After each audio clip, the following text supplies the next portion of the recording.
I think we're live. Maybe. It's possible. It's definitely possible that we could be live at the current moment in time. In the year of our Lord 2020. Oh yeah, we are. Let's go. Thanks for the follow. Gia PP. I don't know how to pronounce this. Gia PPP. I don't know. Fuck. Anyway, you know what? Thanks for the follow. Need to find like. All right, this should work, right? No, maybe. Maybe so. Yes, no, maybe so. It's possible. I just want to double check my chats work. Test. Oh, that's that one. Test. That's that one. Refresh the video stream. Should be good now. And we should be live one more time. Hit me, baby, one more time. Refresh this video stream, and I think we should be good. All right, we can start. Yeah, so, ideally, I would like to finish... I'd like to beat Melania today. We're gonna try our best here. Last stream was 3 hours, so if you had 4... It's a total of 7, maybe? 7 hours I've been on this. On this bullshit. Know what I mean? Anyway, let's do it. It's not that bullshit. I'm having a good time, actually. I feel like I've gotten so much better since I started. I've gotten so much better, and it's just actually amazing. Anyway, let's do this. Hit me, baby, one more time.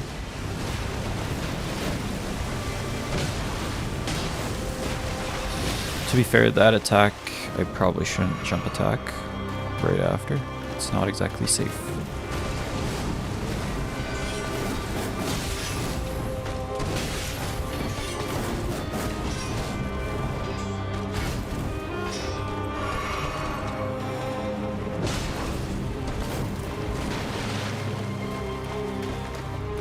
Hit me. Don't hit me. One more time. I'm not following up that attack, man. You can't trick me. I've been hurt too badly.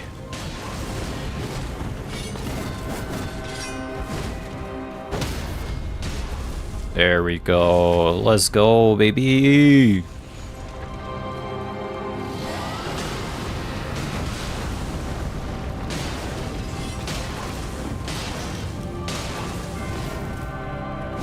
That's hilarious.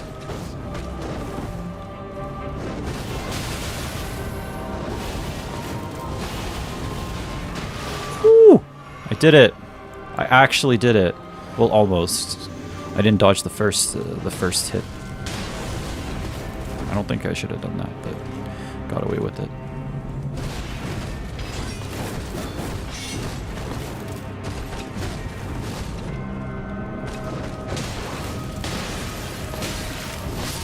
Shit.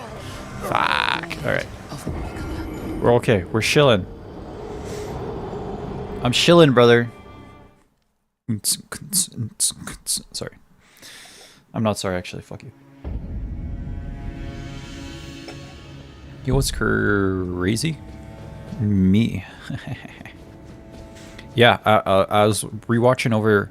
Oh shit, I didn't even explain why I stopped streaming. So, unfortunately, my OBS crashed, and hopefully it won't do that again. If it does, maybe it's because I have a couple things... There's a couple possible reasons for it. I might stop streaming in that case, but you know, it is what is.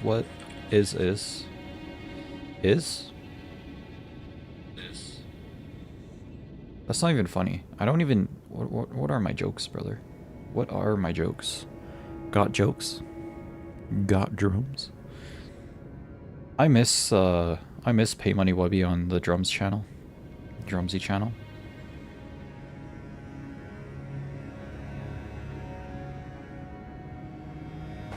He was so funny on the Drumsy channel. That was like the golden age of Drumsy with Pay Money Wubby. I mean, today's Drumsies is actually still kind of funny too, but that was the golden age, man.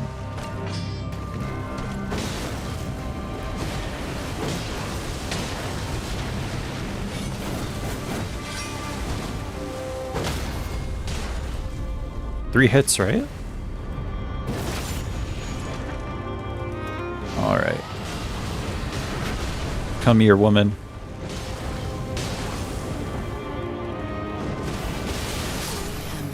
Shit.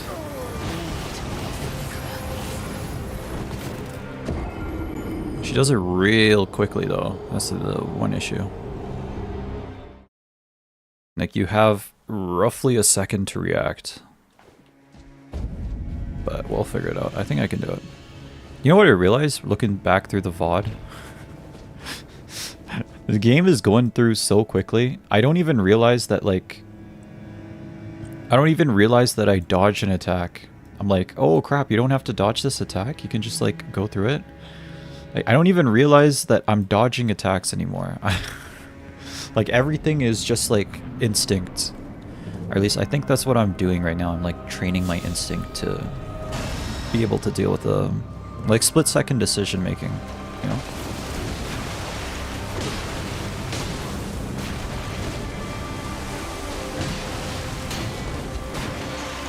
That's a lot of what gaming is, I think.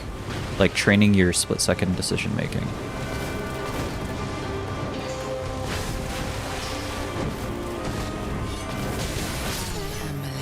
Shit. Guys, I think her name is Melania. I don't know. I can't say for sure, but I think her name is Melania. What do you think her name is? Tell me in the comments what you think her name is. I'm gonna put 20 bucks on Malania, Blade of Malania. Yeah, sorry, Maria, Blade of Maria, Blade of Maya.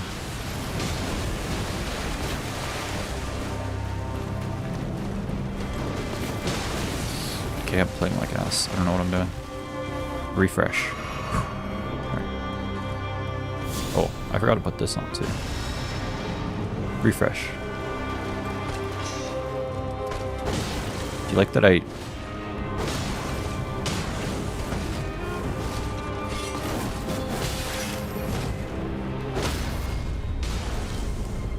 Oh yeah, baby. Let's go.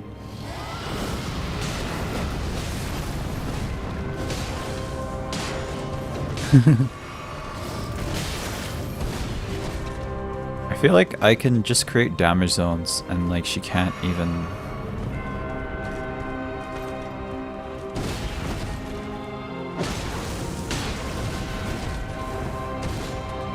I don't even know what to...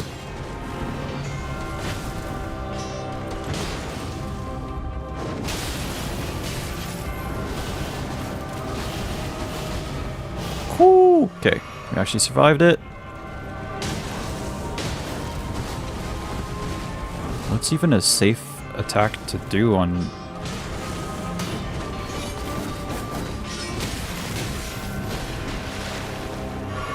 Can you even safely attack Melania from neutral? Probably not.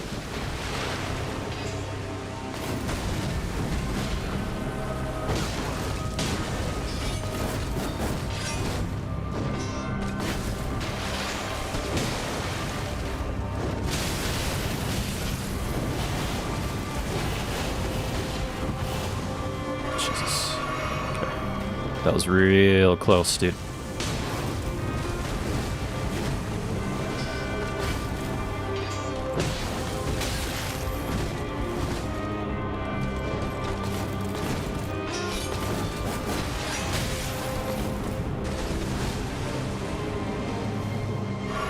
Okie dokes. Hit me, baby, one more time. Let's keep going. Just, oh, God.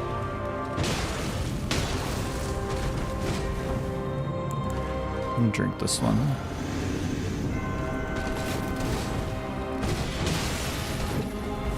Yeah. Like, technically you can do it, but in a lot of cases you can't, actually. This is the first time I've actually lost a battle of attrition with Melania. Previous times I just lost the battle.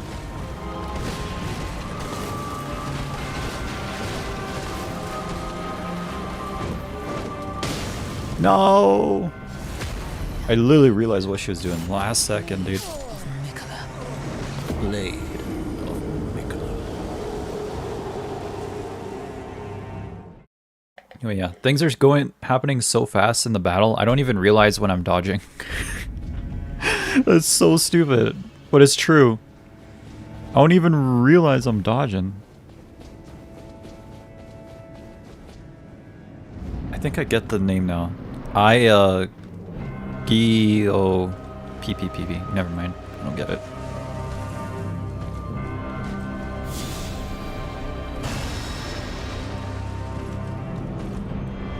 Do something, please.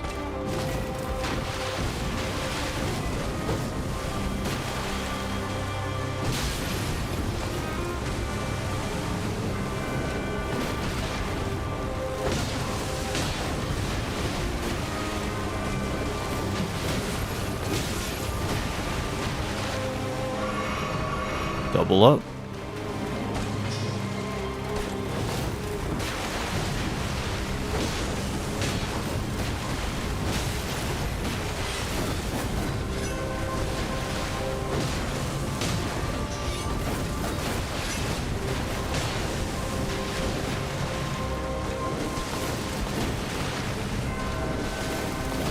Please don't.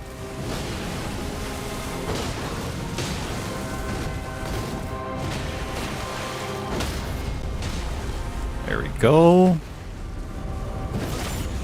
We win in. Kind of.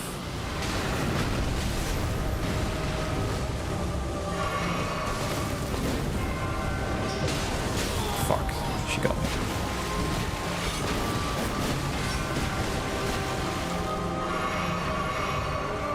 Okay.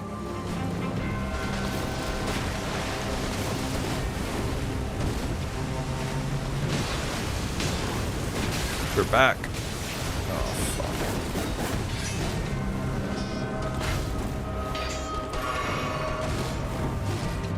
This is an L run, unfortunately.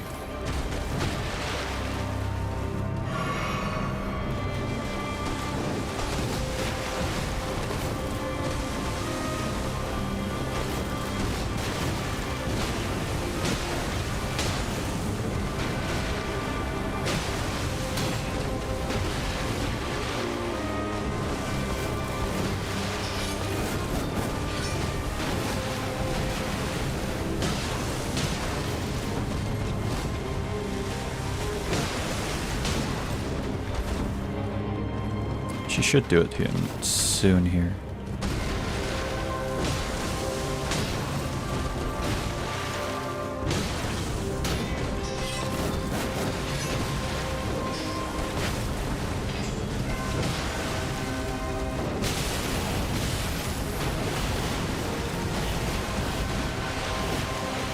I can kind of do it. It's not very well though.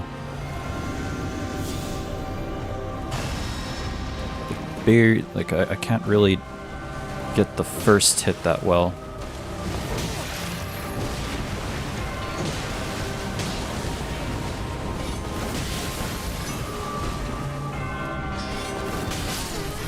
Damn, I thought she was done her combo. I guess she can continue it then.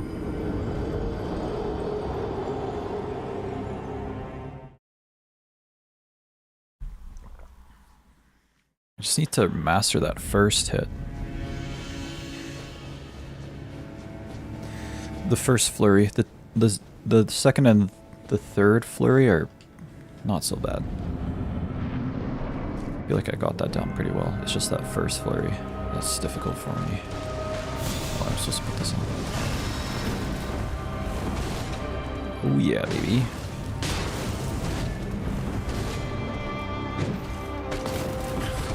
challenge is pathetic. Okay.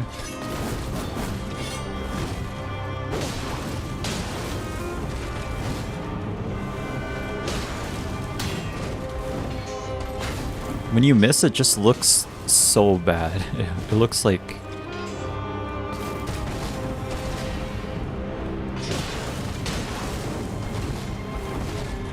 I thought she was gonna go for a grab, not gonna lie.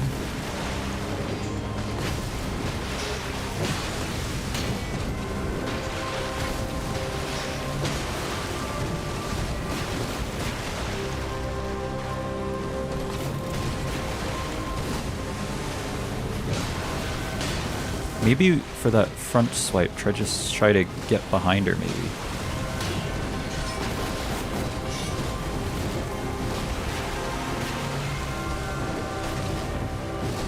I lost all my stamina for nothing.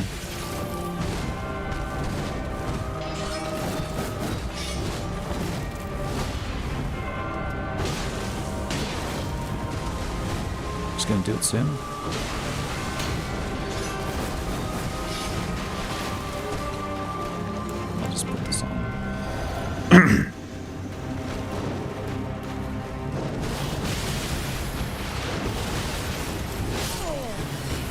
Too soon.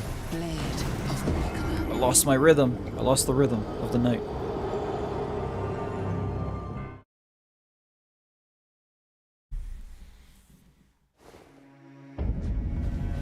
I lost the rhythm of the night.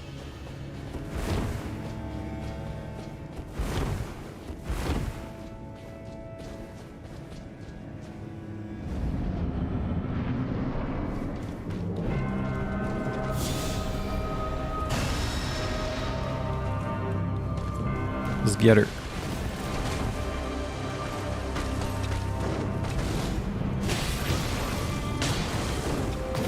It's not really a safe...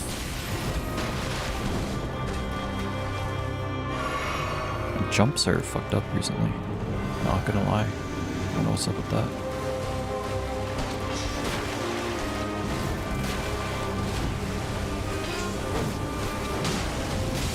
Each one of those is like an opportunity for 2 heavies. So it's just tragic every time I miss that opportunity.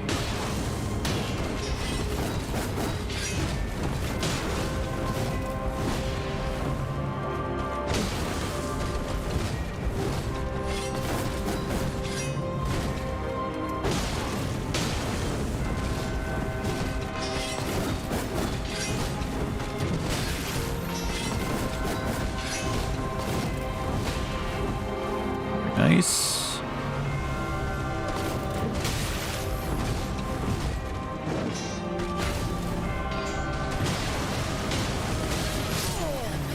Damn it.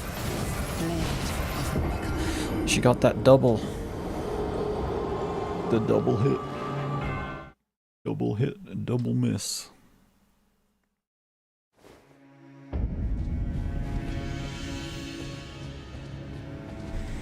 Well fed, hydrated. I think we're going to win this tonight.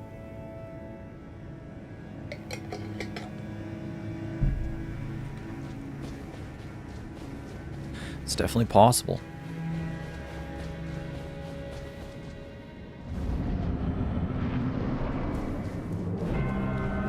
It's the rhythm of the night. The night. Oh yeah.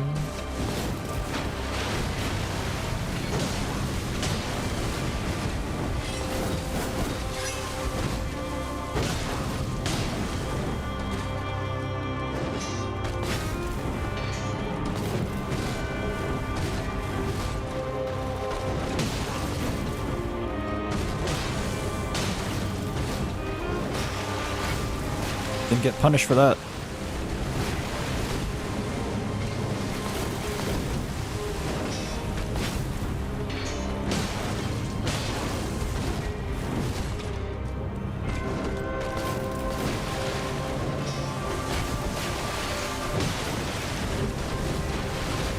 The window for that slash is very forgiving. Oh, okay. They say it's I'm just gonna heal a second. Miss our opportunity.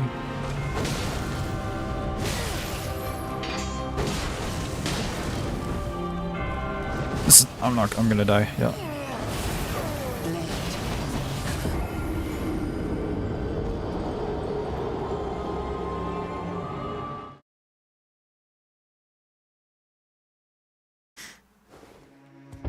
Maybe what I can do is run towards her and then dodge that way. I can try that.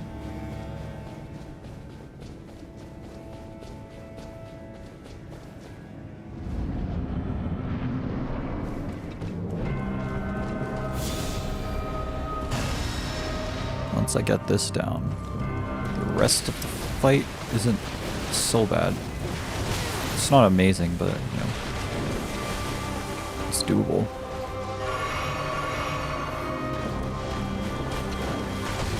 I lost my flow, unfortunately.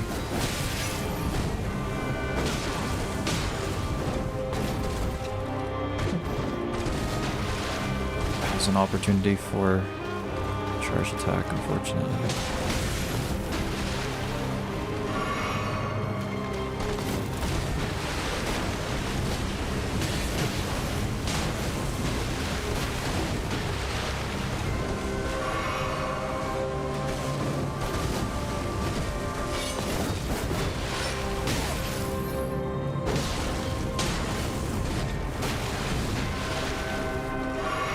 Okay.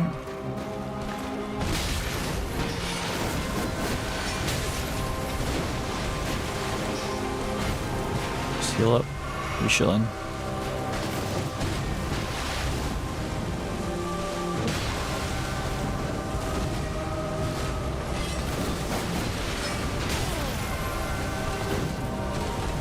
I lost my flow. Reset. Verbally saying reset helps me reset. By the way, just want you to know that. It's important for my character development. When season 2 when? Red Flaming Arrow season 2 when? Oh.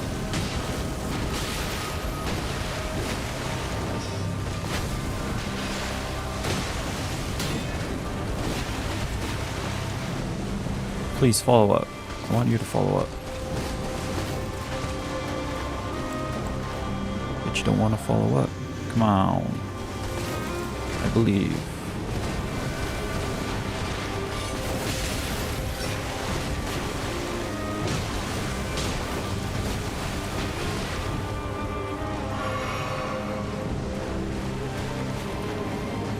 I need to put this on.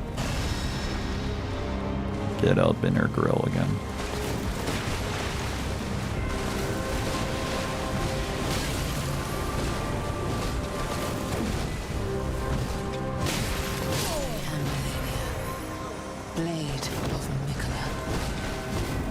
What's fucking me up is how quick that that slash from left to right is.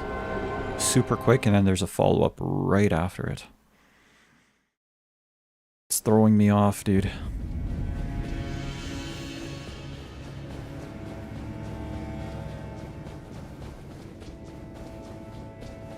know what this feels like? This feels like trying to beat Genichiro, like being hard stuck on Genichiro from Sekiro. That's what it feels like.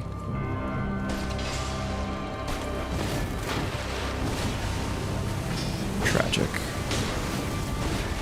Tragic, I missed that opening.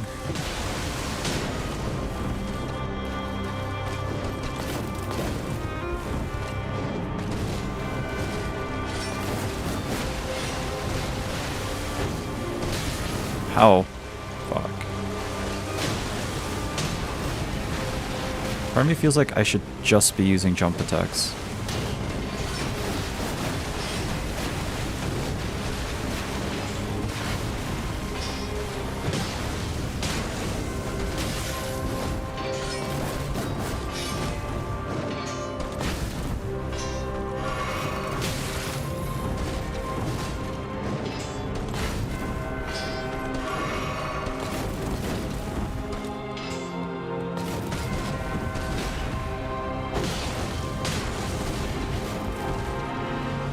Okay.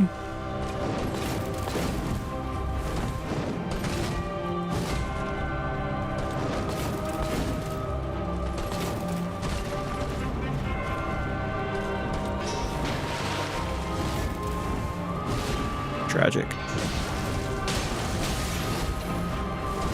See how quick that slashes?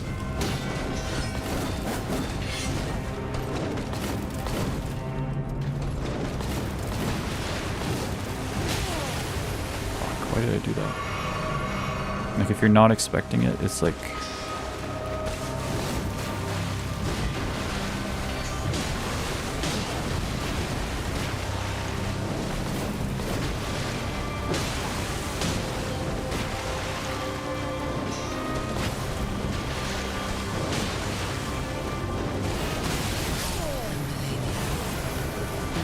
Scheiße. Scheiße.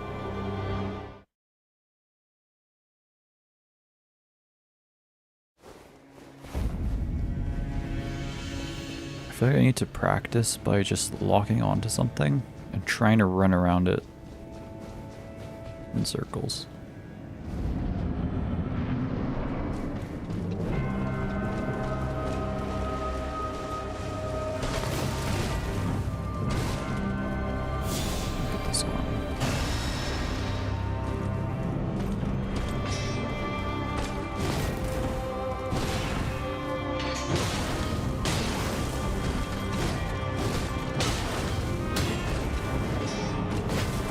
Maybe after the double slash is a good opportunity, like right there.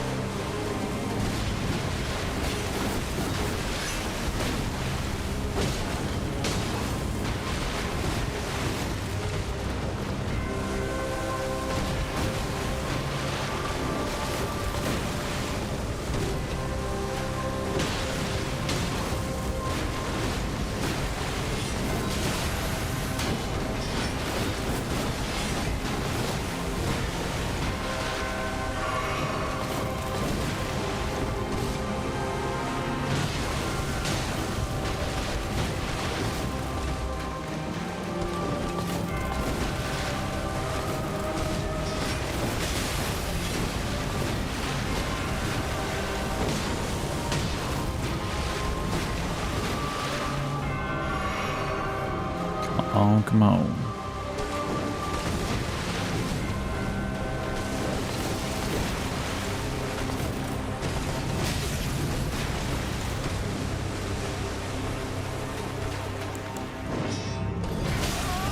It's not gonna work.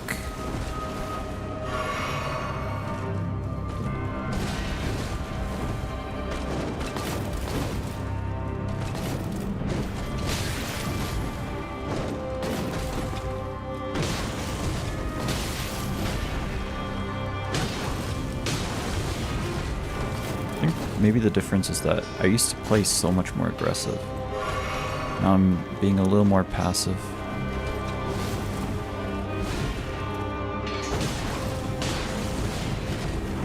Must be a little more aggressively. Just that kick attack, like... Maybe what I can do is, after dodging the kick attack, just quickly do another dodge. Instead of just dodging away.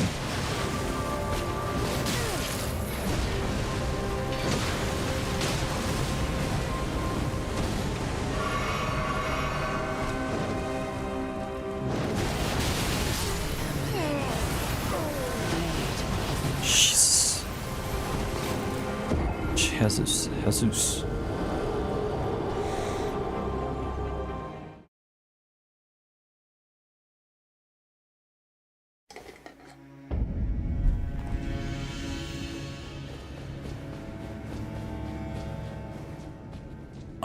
Maybe. Mayhaps.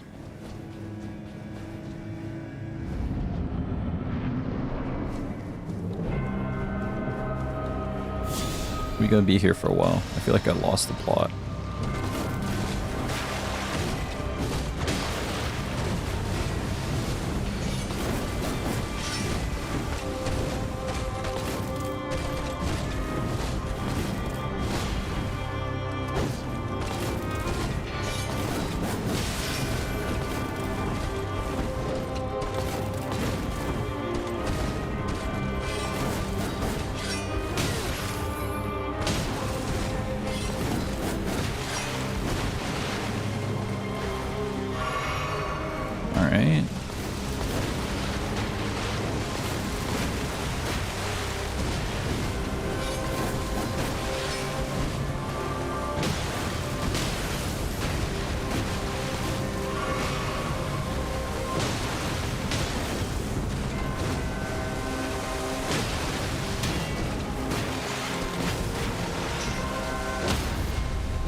There we go.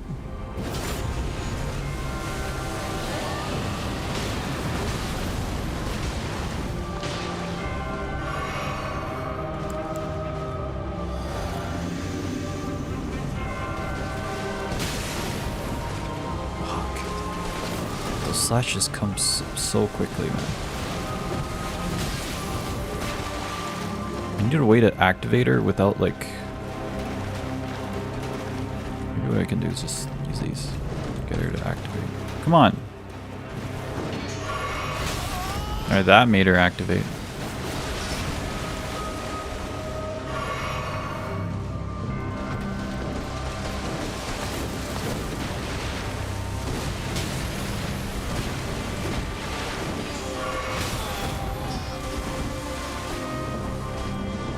I lost my flow, man. I really did lose my flow.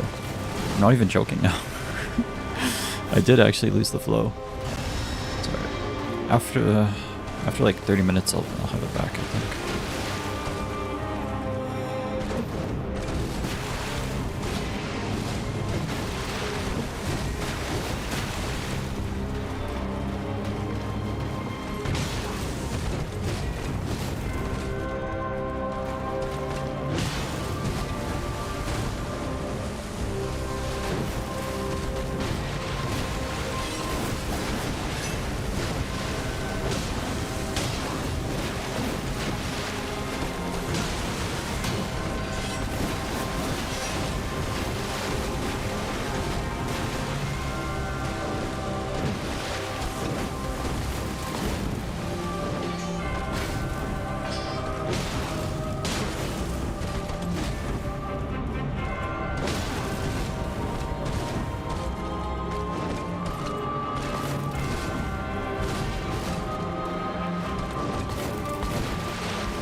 I love that she just kind of lunges at you.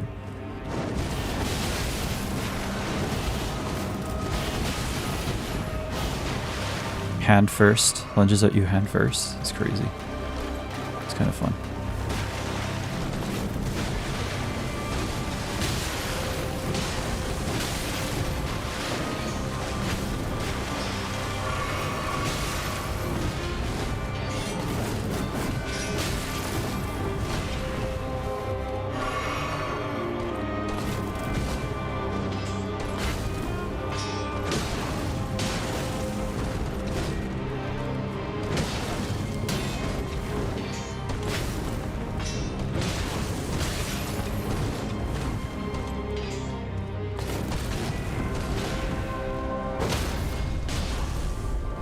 Alright.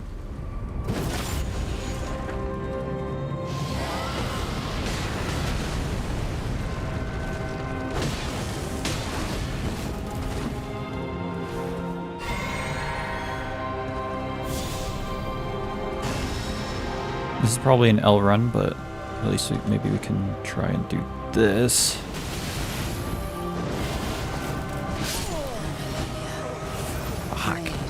Right at the last minute, you have to press back and dodge. Doge.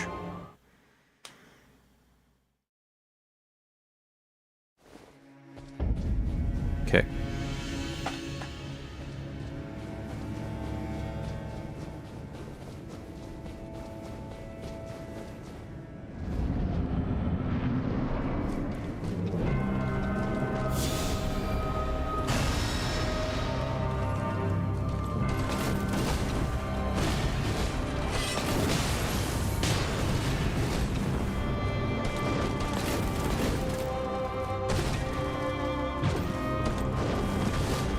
Every time you miss, it just looks kind of sad.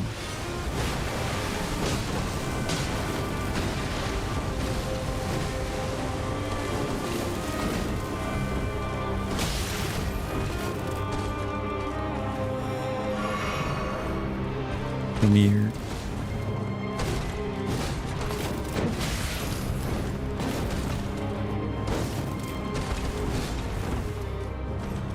Like jump attacks. I got it.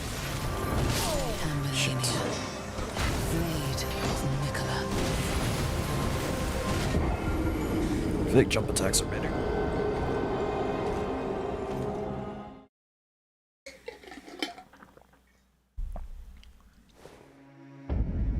I love getting off a charge attack. It's like, it feels amazing to get one off.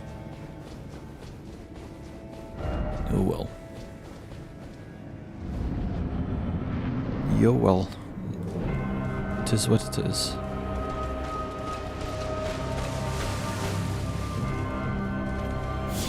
Put this on.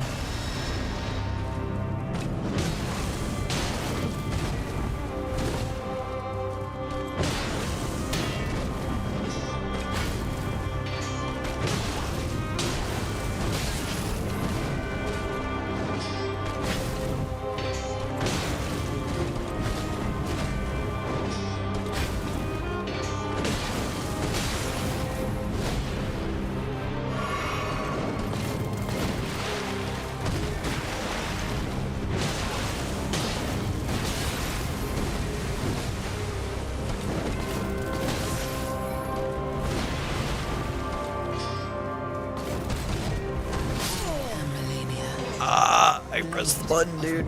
Maybe it was too late.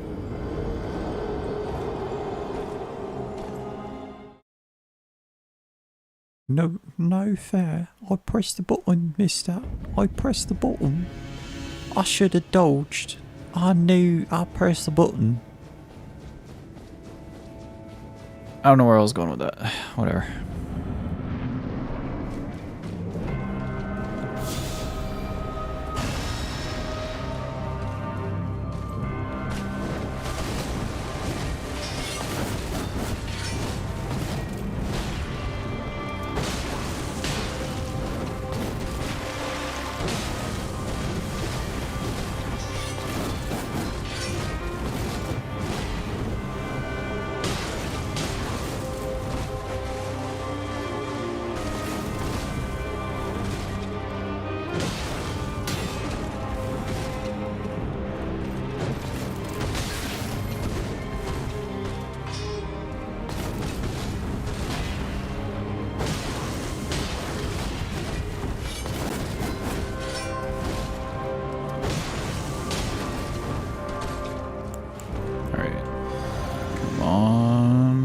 Melania.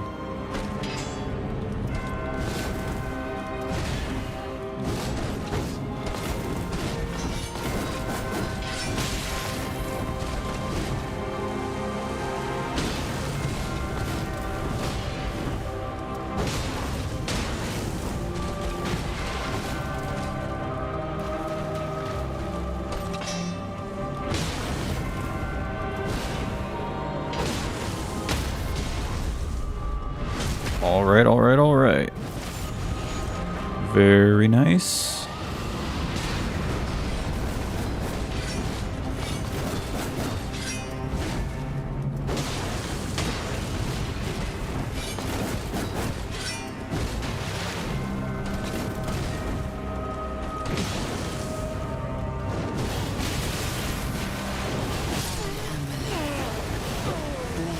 Damn it. Where's she looking, dude? There's something up there. Maybe she's programmed to look at Mikola's head or something. That would be interesting. Or maybe that's just where she defaults to looking up or something. Who knows? AI behavior when you don't exist, huh?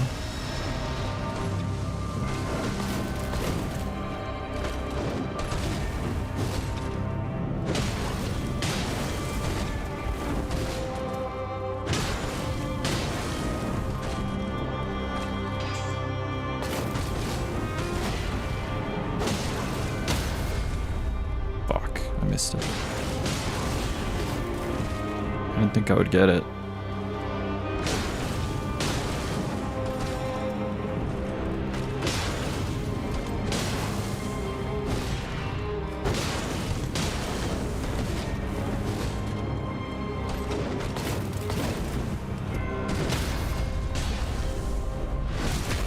Wait, 2? That's actually insane.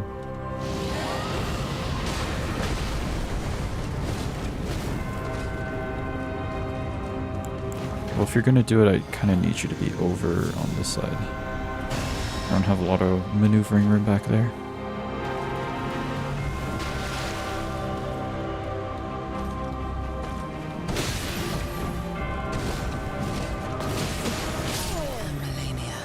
She didn't do it. It's gay.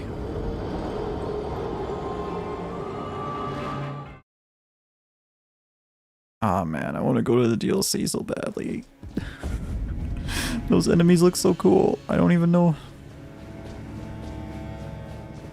One thing at a time. Focus. Focus. Melania blade of Mikola. We gotta beat the blade of Mikola before we can see Mikola. DLC.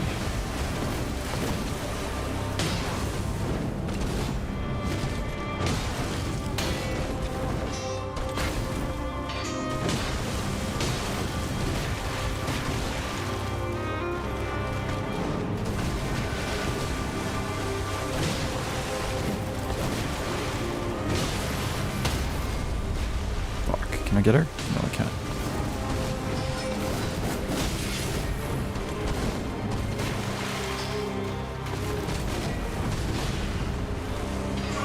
Need to heal.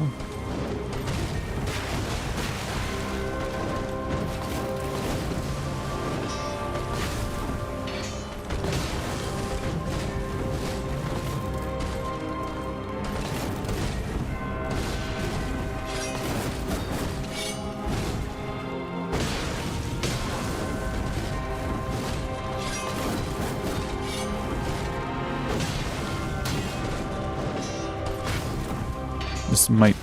Yeah, that's it. Okay. She's going to waterfowl at some point soon.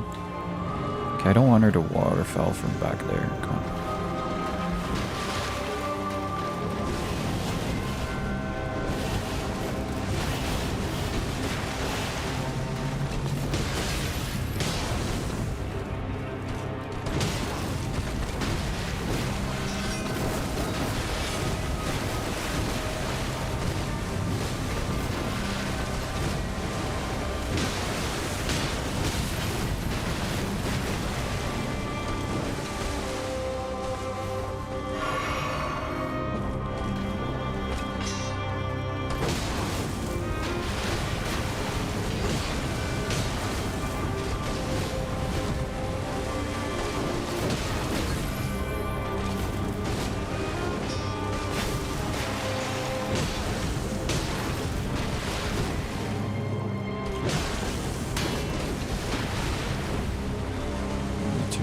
Stores.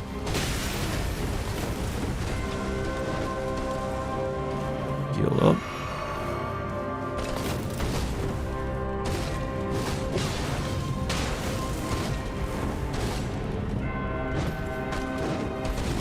God, it looks so bad when you miss. It looks kind of funny.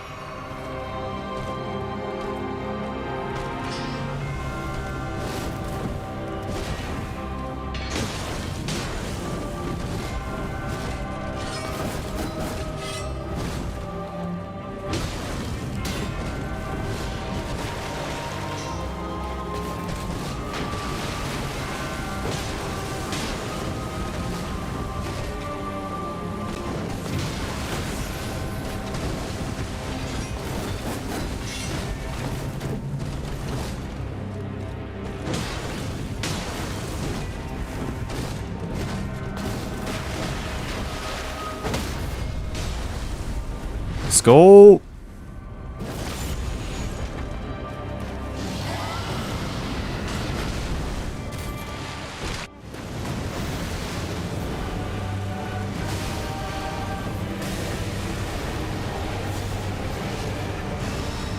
Phase 2 poggers. Drink this. Fuck.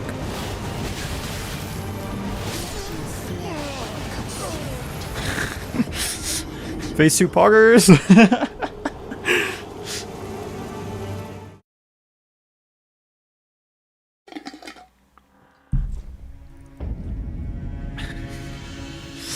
Alright. We should.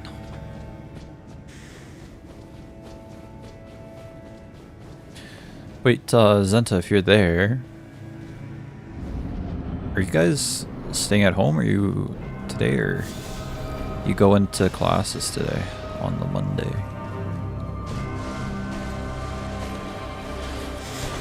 Monday is what gets you Obi.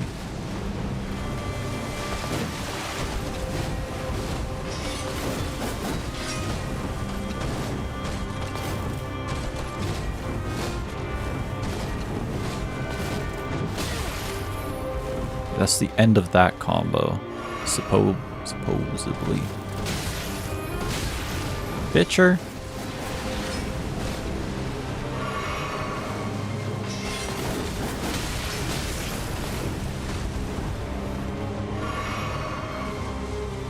I lost my flow. Give me a second.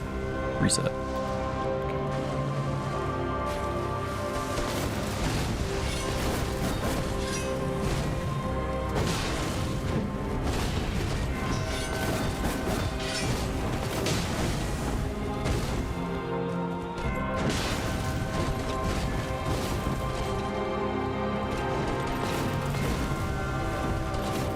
I need to switch between passive and aggressive depending on how much stamina I have.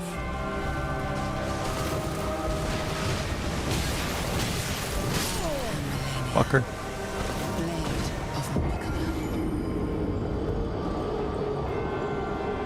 Is she? Yo, I'm starting to think her name is Melania. Blade of Mikla. Might just be Joshua?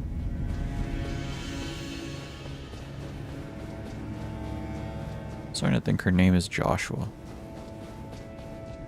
Blade of James. James Bond.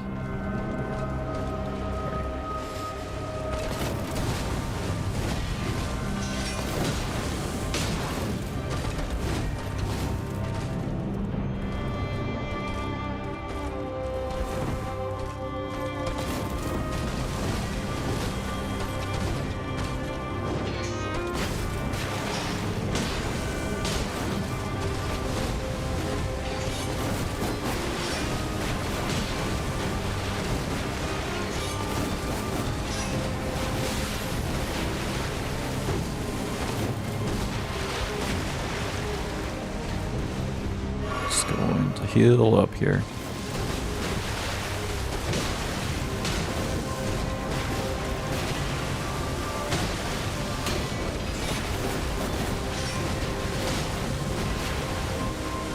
I'm out of stamina. Oh, chillax.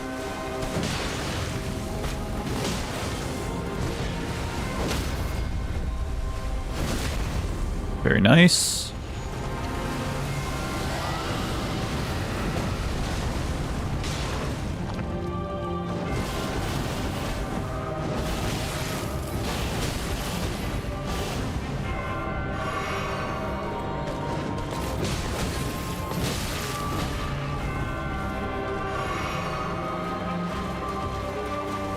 Off. Oh, I put it on once, but it runs off. It runs out eventually, huh?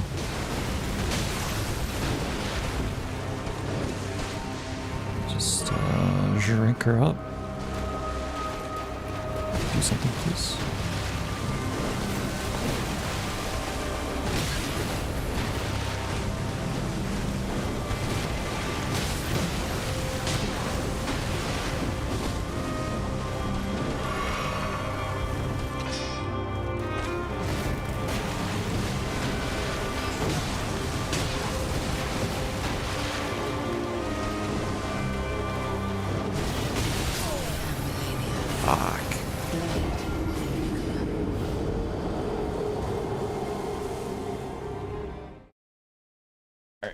Pee break.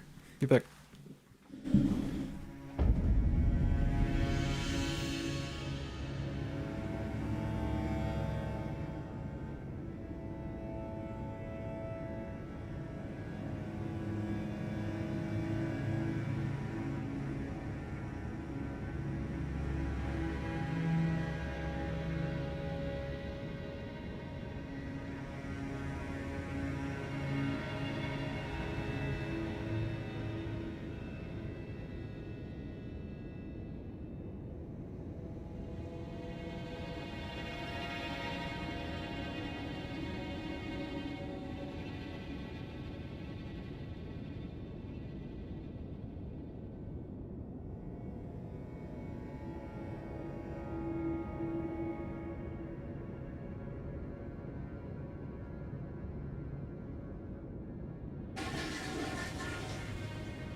We're back in the club.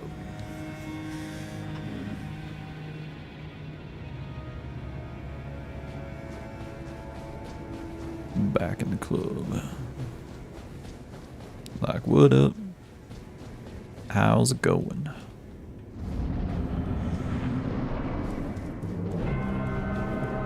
I don't have any good lyrics for this imaginary song that I'm coming up with right now.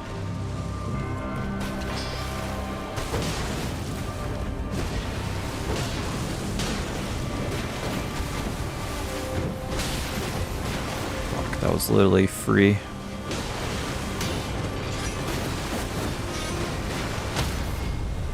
Fuck, that was free. But I didn't have any stamina.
Not the right timing.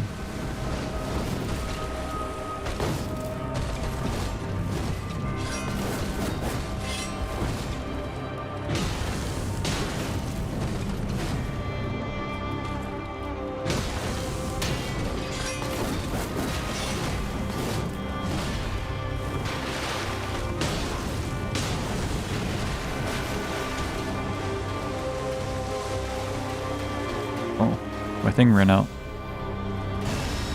Back in action.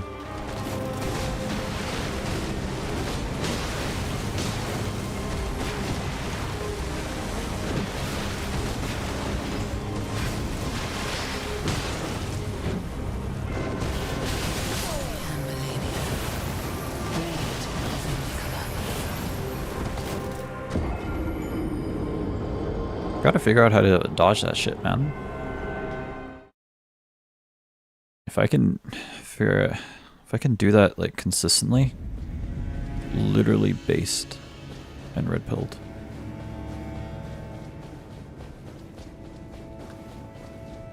Okay, first step, I think just run straight towards her and then dodge left. All right. Same thing really. Left, right, same thing really.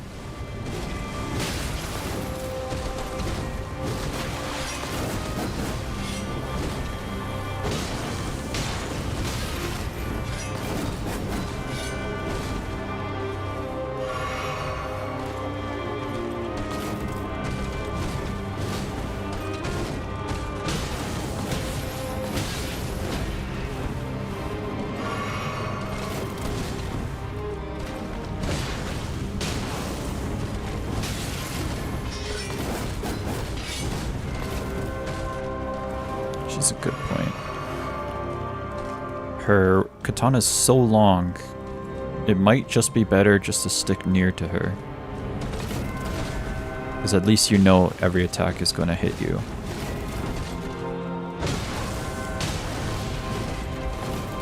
Back off just to recover stamina though.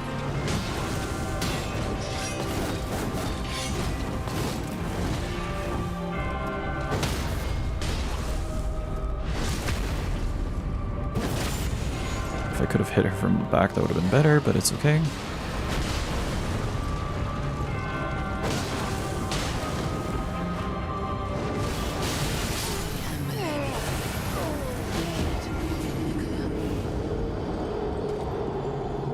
Yeah, and then that should make it more consistent for me.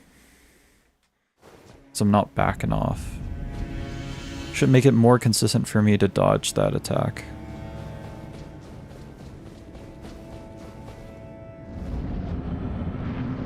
As long as I stay close. Joe Biden. I don't know why that came into my mind, but it did. What can I say?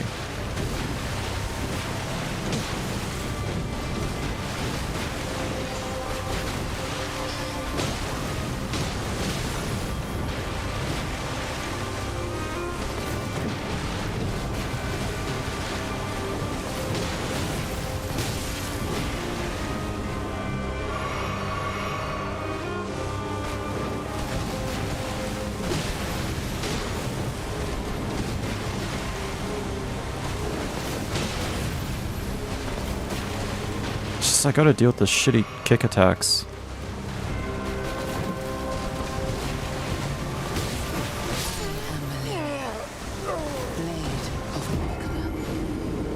Yeah, I gotta deal with those shitty kick attacks in that situation.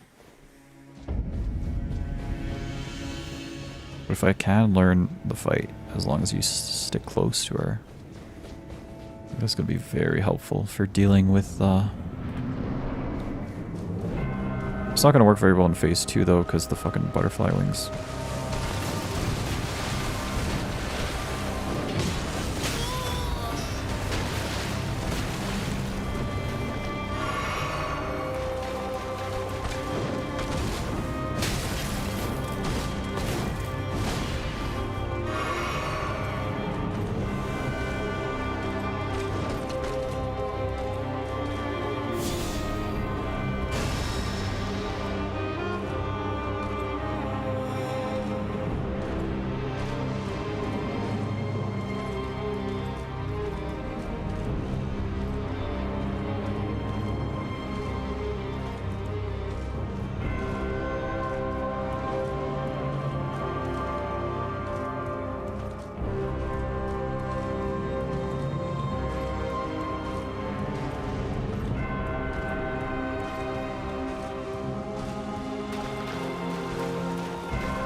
Okay. Sorry about that.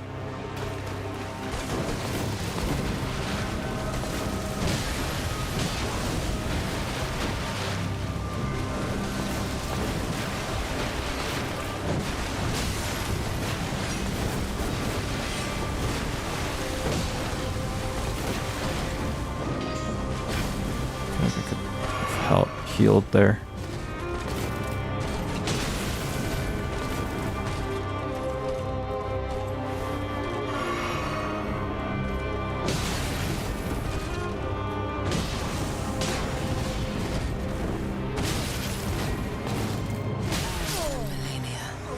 Blade of Mikula. I get the feeling her name is Margaret. I have a good feeling her name is Margaret. Margaret Thatcher? Or something.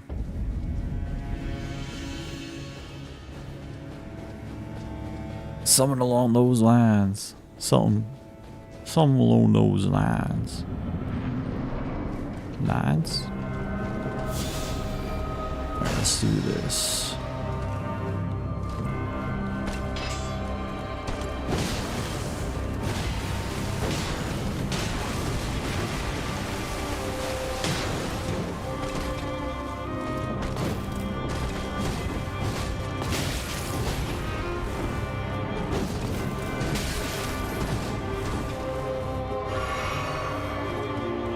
Get me back in. Get me back in, coach.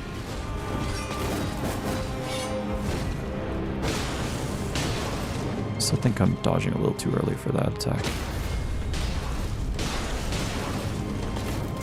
Can't believe I didn't get the...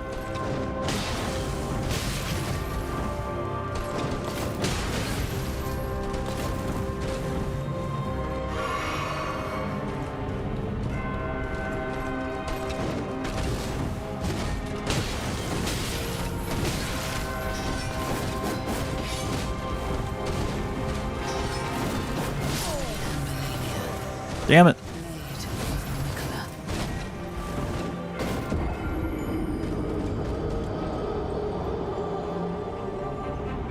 Blade of Mikola.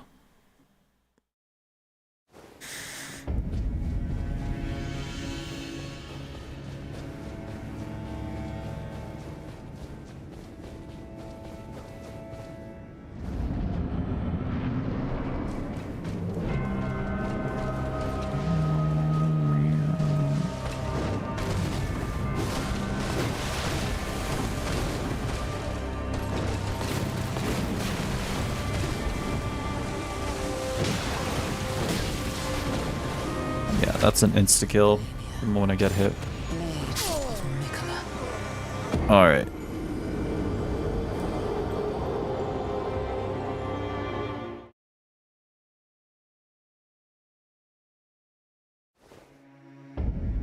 I just wanted to say alright.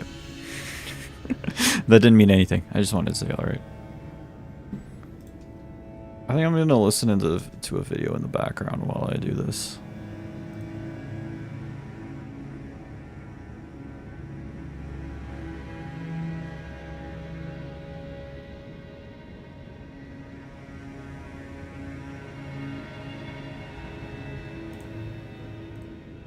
$100+ games is crazy, dude. It's time for the games industry to stand up for itself. Rise up. I'm sick and tired of people pretending these people are okay to compromise their story, and they don't care about the integrity of their story as much. So, logically, you would assume that the stories, on average, will be worse. And I think that's another reason. And Game Today pre and post release that runs around doing interviews and press releases about how inclusive their media is ends up being a dumpster fire of a final product because the creators are so focused on the identities rather than the qualities. The poor quality in various media today is now being represented by the characters that these studios are putting into these games. As such, these creators are quite literally training people to believe that diversity and inclusivity are what are ruining games, not bad design and poor writing. Inclusivity and representation are great things.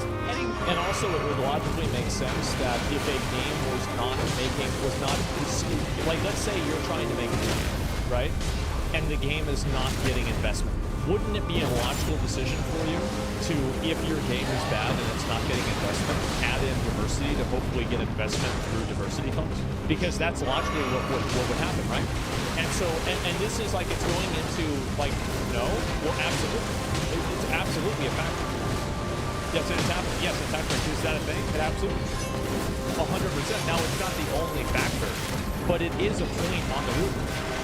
So, like, basically, if these companies make a decision, and they say that they do this, right? This isn't like me making this up. I really don't know how to do this, they're making decisions that follow this paradigm. I'm trying my best here. So logically, games that are bad, that feel like they need that extra boost, will pivot to this because it's easier to get money that way. So it again creates another confirmation bias that woke is making the games bad. And what I'm saying is that I think a lot of these games are bad to begin with, and they use woke to try to cover it up. That's what I think is going on. That's the biggest thing. Woke is a symptom of a problem, not the disease. That's an interesting perspective.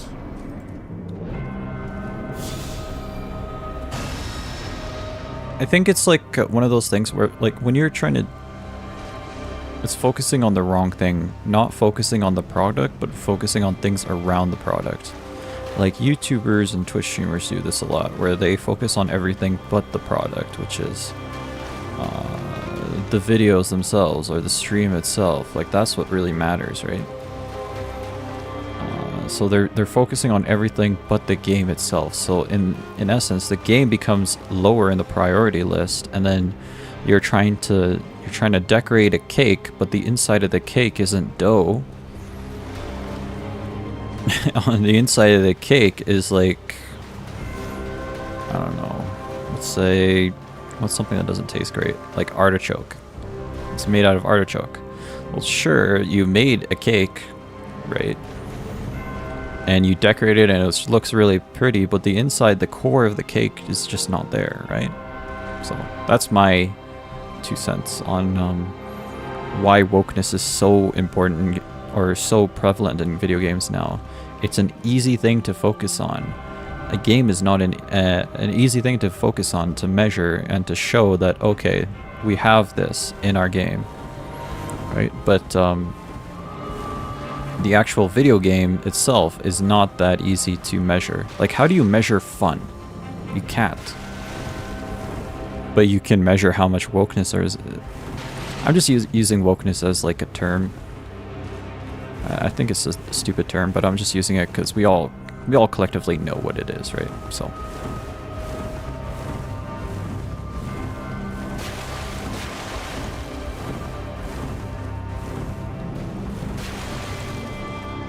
Anyway, let's continue. I don't know. I mean, it depends, right? I'm just saying that's what I think is happening. One can agree on that. However, bad representation for the sake of it just being there, either for virtue signaling or marketing purposes. Marketing, it's always marketing. Signifier on what is ruining games in the eyes of players. They are creating targets. I mean, it's part for virtue signaling and part for representation, but it wouldn't even happen if it wasn't profitable. It wouldn't even happen if there was a hint it isn't profitable. So it's always has to do with how profitable it is. When I see a developer feel the need to virtue signal about how great it is that they put a woman into their video game or how they made a character gay, it shows me that they have no confidence in the work itself. It's all about the identity of the character and the qualities of that character inside. The quality of the story and the innovation that it brings to the game's And also, by the way, if you look at a lot of these studios and you look at the people that make the studio, it's just a bunch of white people that graduated from 11 years. That's the real reason. You just pull up one of these studios. Just go look at the picture. Just go look at one of these big studios. Open up a picture of all the people in the studio. That's what it is. Ubisoft is my #1 experience. I assume that it's not high quality, and most times it's not. Journalists, developers, and players want to defend the practice, not realizing that these creators are using social issues as a shield of inclusivity to defend their poor quality, lack of skill, lack of ability, and lack of creativity by saying that anybody who's criticizing them are rookies. Checkmate. What's really disappointing is that there's not enough people who are calling this out. Saying it for what it is, that it's not wokeness or DEI that's killing these games, it's people without talent into the community.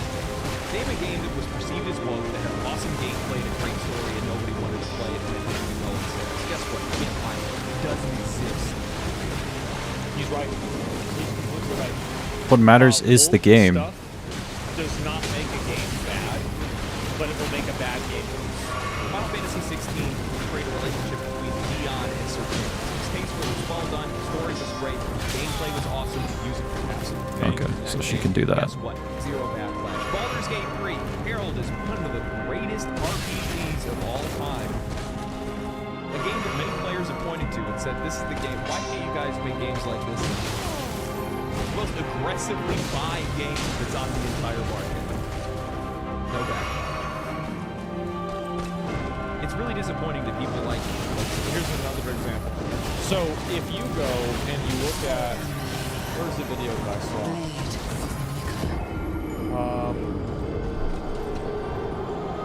Maybe it's this one. I'm not sure which one. I think you dodge forward Yeah, and then you right quickly here. change directions backwards. The opening scene. So like this. There's a black guy there. I think there's like an Asian guy as well. Yep. There's already, like within the first 10 seconds, there's already like 2 inclusions of characters that are non-white. Scroll down, Not a single fucking comment is bringing up DEI. Writing this article right now that are involved in a lot of these communities. Gamers know. Aren't Yeah. the ones that are out there. And that's the thing, is that it's the same thing. It's the same as the Biden. Everybody knows it when they see it. Everybody fucking knows it. You see Joe Biden. Okay, no, that's no, kind of this is ridiculous. offensive, This is but okay. embarrassing. Oh no, he just has a stutter. He just said no, it's this. Oh, he just had a bro. No, we see it. You know it. I know it. Everybody knows it. It's the same as this. Fighting on their side. They aren't talking about how some of these companies are out there co-opting people's identities and races for the use of profit and for the use of protecting their own jobs, shielding themselves from Fuck, I missed criticism, it. behind a shield of inclusivity. Yeah. They're the ones that are winning it. People that don't have a creative cell in their entire body. The article continues with Assassin's Creed Shadows producer Mark Alexis Cote addressed Musk's tweet in an interview with Game Files staff Tilo last week. It's sad Can't believe he's just Musk is like, Elon Musk is like just like commentating on video games and shit. It's really funny to me. I had a lot Over of Twitter. replies that came to mind, he said. The first thing I wanted to do was go back on X that I had deleted and just tweet that. What Elon says is not the game that we're building. People will have to play the game for themselves. And if within the first 11 minutes and 47 seconds they If your marketing is bad, okay, like people use this cope all the time. Like you should experience it for yourself. You'll love it. You trust me. You'll love it. Just experience it for yourself. They use this cope all the fucking time, man. Okay, your marketing.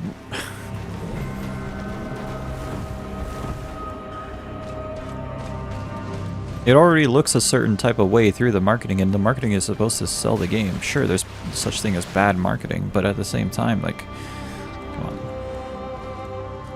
What are the chances? The chances that your game doesn't live up to the marketing are less than 5%. they aren't convinced of what we are doing, we can have a discussion. For the record, there is plenty of historical basis for the depiction of Black Samurai Yasuke. Yeah, one. Just after Summer Games Fest finished, the anti-woke gamers found a new target. A report at IGN which This is the thing, is that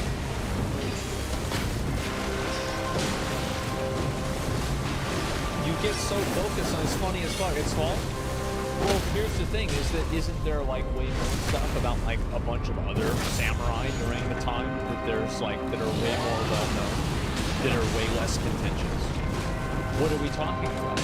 Yes, obviously there is, and also like I would ask them, why did you think it was a good idea that during the boss fight with Yasuke, you started playing hip-hop for the combat scene? What's that? What's the point of that? Yeah. You can go back and look at the video yourself. Did they do that? No, they literally did. They literally did that. It's a stereotype. Yeah, it's just a stereotype. And that's what I was saying before. It's about white people congratulating themselves on diversity. As I said, it's like the, It's like American culture in a game about Japan. Like, what? Huh? I mean, I can see it working if you take it from the perspective that Japan is inheriting American culture, but it's like this is your one chance to do like a game that's set in Japan. Why are you making it so Americanized? Like it's supposed to be Japanese. Like, the Shadows thing really pissed me off, not gonna lie. the black person gets in the car, you turn on a hip-hop station, and you say, hey, this one's for you. It's the same exact thing. It's so weird. It's so weird. and comprehend It's a studio full of white people. You just look at the picture. comprehensively lays out the history of sexism as the developer of the up-and-coming Planet of the Apes meets Sekiro action game Black Myth Group Bar. What? What the response to fuck? Surprise was to go after the woman who wrote it. America While sucks, also man. spinning a ludicrous conspiracy theory that IGN was blackmailing the developer. You can go.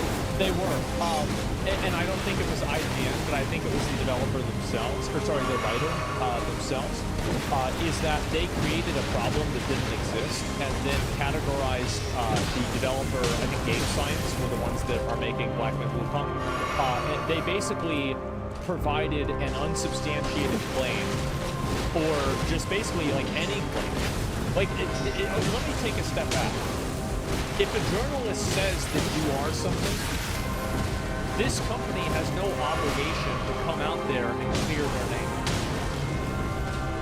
Nobody has to go and, oh, well, I said this about you. How are you going to respond? Who the fuck said somebody has to respond to you? Who decided that, like, now, that you're obligated to a response because you've decided to say this? And this is the problem. It's that these people make baseless accusations, or what usually is the case is it's not baseless, but they make dishonest accusations. And then they basically, by making this dishonest accusation, they indirectly appoint themselves as a position of, I get to make judgments over whether a company is being bad or not. And when a company chooses to say, we're not engaging in this, we're not accountable to you, you're nothing to us, we're making this game, people are going to buy it, whether you like it or not. I'm trying. And they get really mad. I'm trying so hard. Because this completely destroys the power dynamic. And that's what it's about. It's about the power dynamic. Go down a rabbit hole of quite jaw-dropping horrible. I don't think we're gonna beat this any boss one of today. these I'm gonna be manufactured honest. conspiracies, I mean, I'll but try, for but, you know. me, it's really not worth it.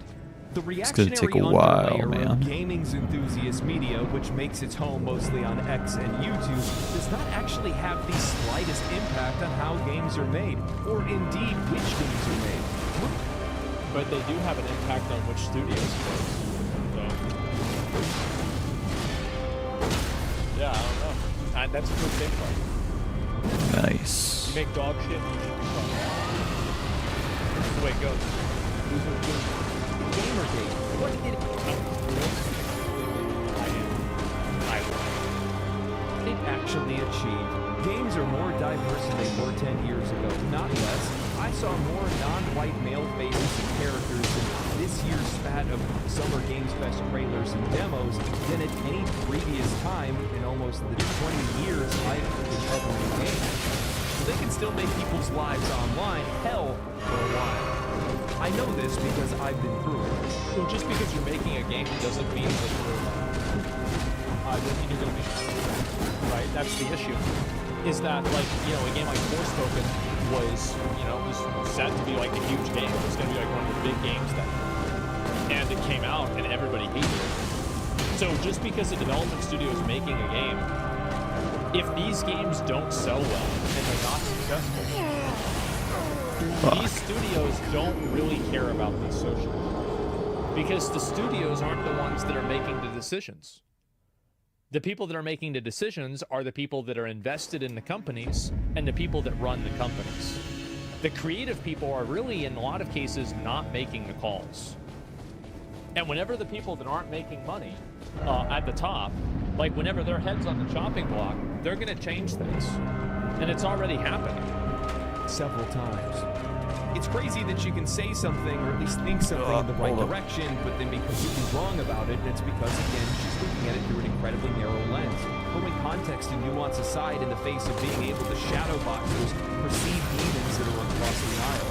Plus was undoubtedly beating the drum of division for engagement purposes. The guy's a content creator more than anybody else. There is tons of examples of people that are like him. But why are there so many people that are finding themselves agreeing with these folks about Assassin's Creed Shadows? Tell me which is more believable.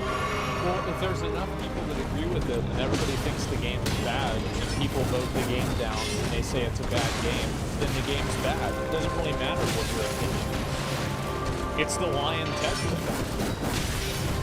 It's really just so simple. And this Customer's is a, always right, this kind is of a big thing kind of that feel. I think a lot of people struggle with, is that if enough people believe something, then functionally it becomes true.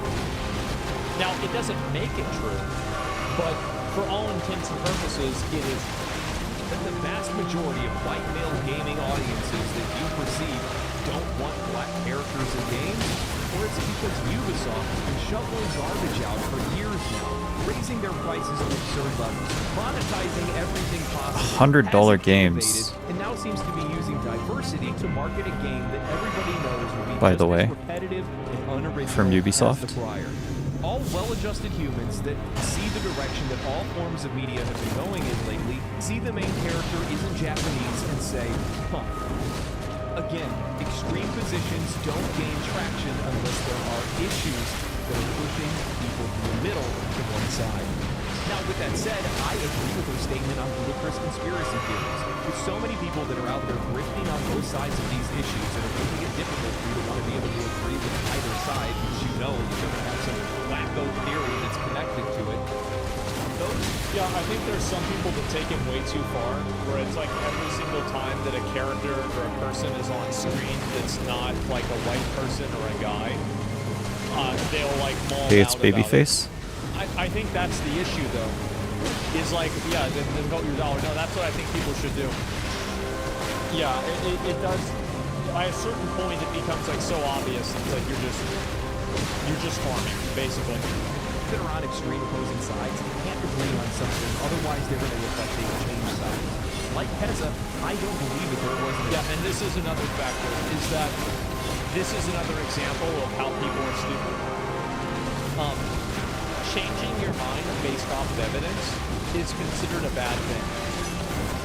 And there's a huge contingency of people that respect a person who will hold an opinion that's been proven wrong by evidence because it was their original opinion. I think a great example of this is the doctrine of respect. So originally, I was like, I don't know if I believe this. I think that we need more evidence to understand this better. And then Doc puts out the statement, and I say, man, this doesn't look very good. And they said, oh, wow, it looks like you're changing your mind. You're changing your opinion. What are you doing changing your mind? That's what happens. People in general do not respect changing your opinion. Because changing your opinion means that you were wrong. And people don't like being wrong. And there's no obligation that people have to be right. Somebody like a dumb person on the internet can think the earth is flat, and we can't put them in jail. You just have to, there it is. It's right there.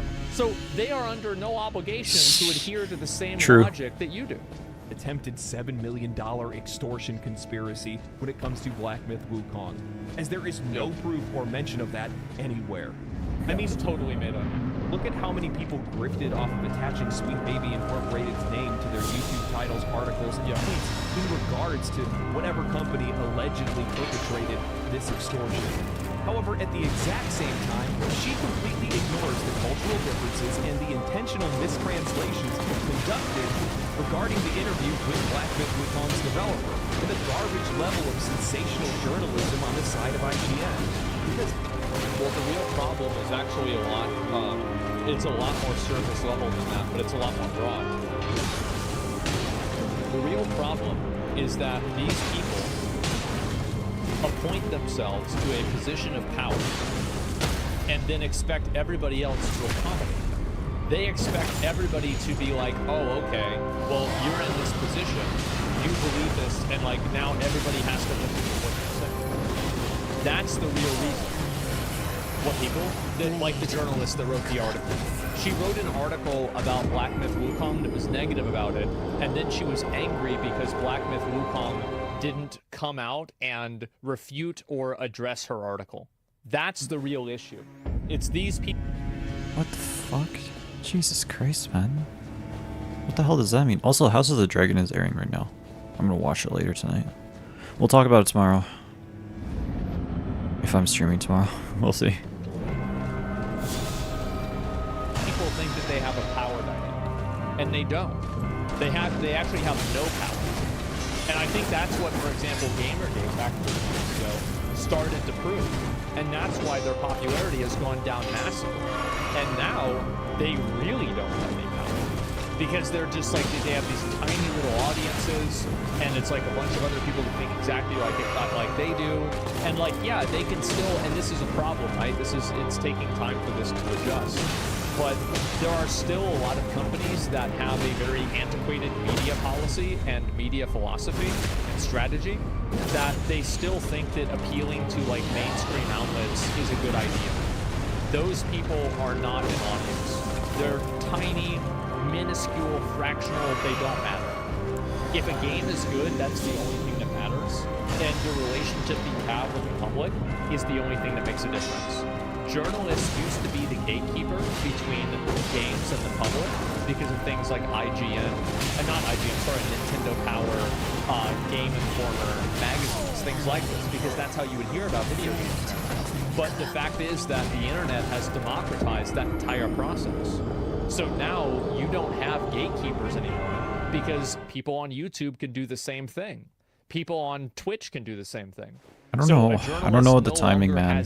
But I'm trying. That they used to, but they're acting I'm gonna as if they do. keep trying. And I think that's what a lot of people really don't like, because like for me, I see this as just a blatant power play. This is a blatant power play. You're trying to make them look bad so you can appoint yourself as the arbiter of this situation. They cannot cede any ground to those who disagree with them. Yeah. Plenty of journalists do this, ignoring the elephant in the room because they can't be caught agreeing with the opposition. Not long ago, Which is another, that's what I was saying originally. That's the big problem. It's that when every single journalist and every single person in the media has the same opinion about something, then how can you expect anybody to take it seriously? Paul Tossi of Forbes wrote an article talking about the issues that journalists face, and he dismissed the concern. Who cares, by dude? saying there is a public war against games journalism by in part the anti-woke crowd who believes the progressive-leaning outlets are going extinct because of alleged activist takes. That's true. They're right. It's provable. It's provable by every single third-party metric that's available. There's no allege. Like, you just look at the Google trends, look at the amount of site visits, look at the amount of ads they need, look at the fact they're firing people on Kotaku. Like, it's falling apart. I don't even... Will it stop? Yeah. I mean, it's not even an argument. It's fantastic. I think it's with it. Even when there are clear cases of many propagandized positions in today's gaming media. When you dismiss or ignore the elephant in the room, it doesn't make it smaller. That's not how this works. If anything, it makes it bigger. And that's, again, it's what I was saying about Biden. Yep. Same exact thing. No wonder gamers could come to the conclusion that there is a concerted effort in the games industry to have this propagandized position, this plan that they have in place, using against the developer in the industry, when every other journalist that's out there goes out and either hand waves the entire issue or ignores it entirely. Well, it's not even that. It doesn't even. I would even go farther than that.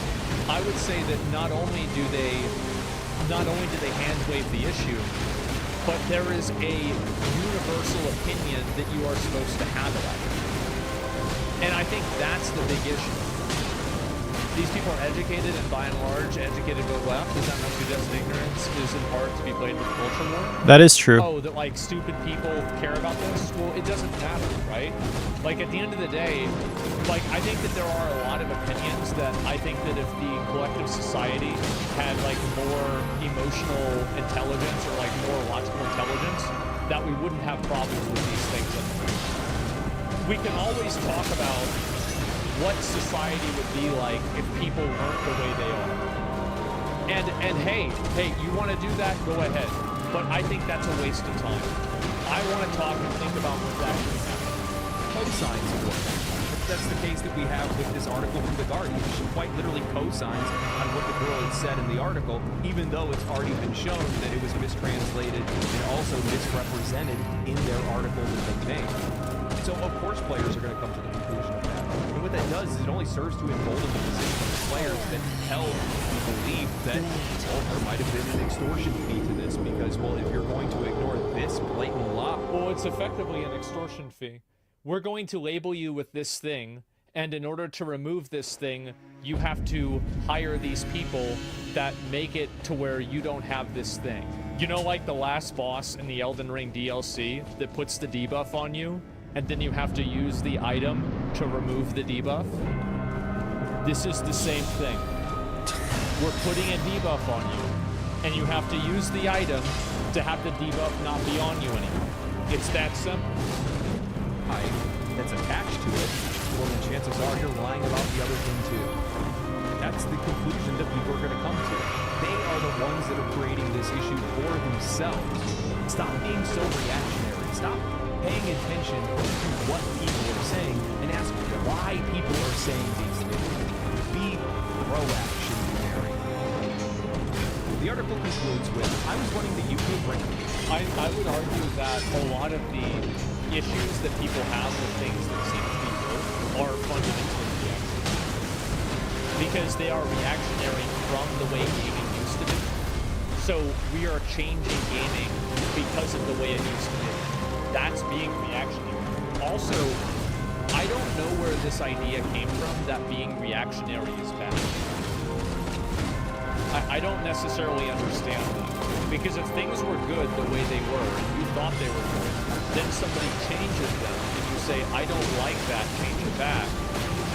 That's not necessarily being bad. There's nothing wrong about that. Reaction, like, yeah, everything to some degree is reactionary. I think this is it's a dishonest term.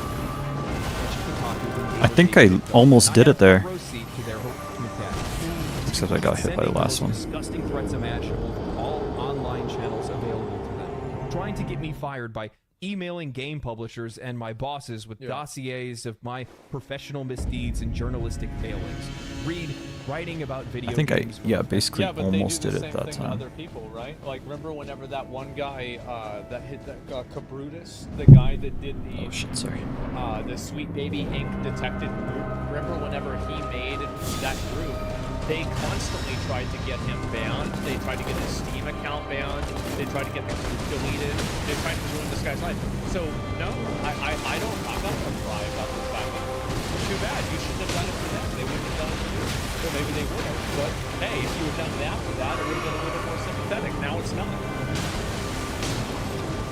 Like, don't go and play a game and then be surprised whenever somebody else starts playing the same game. They've been doing this forever. Oh, let's find out who this person is, and they're going to, get them fired from their job. It's crazy. Yeah, that's what you get. Too bad. Searching for me and my colleagues' real addresses and phone numbers and family members and posting those details to their subreddits if they found them, and putting them together in unhinged Google Docs with links drawn between social justice warrior journalists and developers.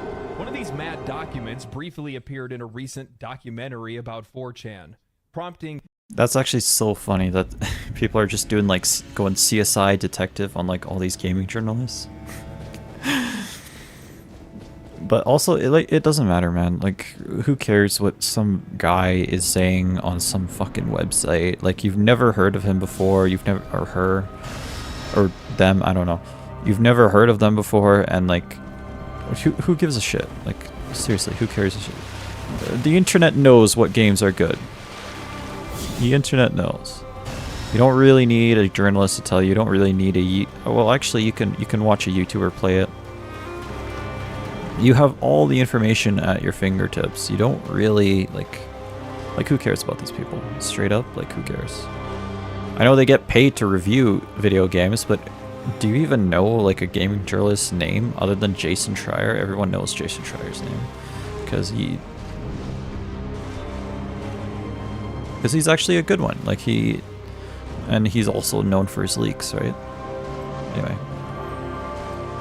Several of my friends to text me a screenshot asking me if I knew I was a figure in an old alt-right conspiracy theory.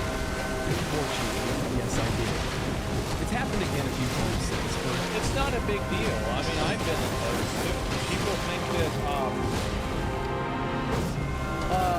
that I am contractually obligated to defend Disney because one of the companies that represents me, Wave Media, is connected to Disney through two levels of disconnected, right? Yeah, the Mr. B stuff. Yeah, so I get the same thing. You're not special. It's not.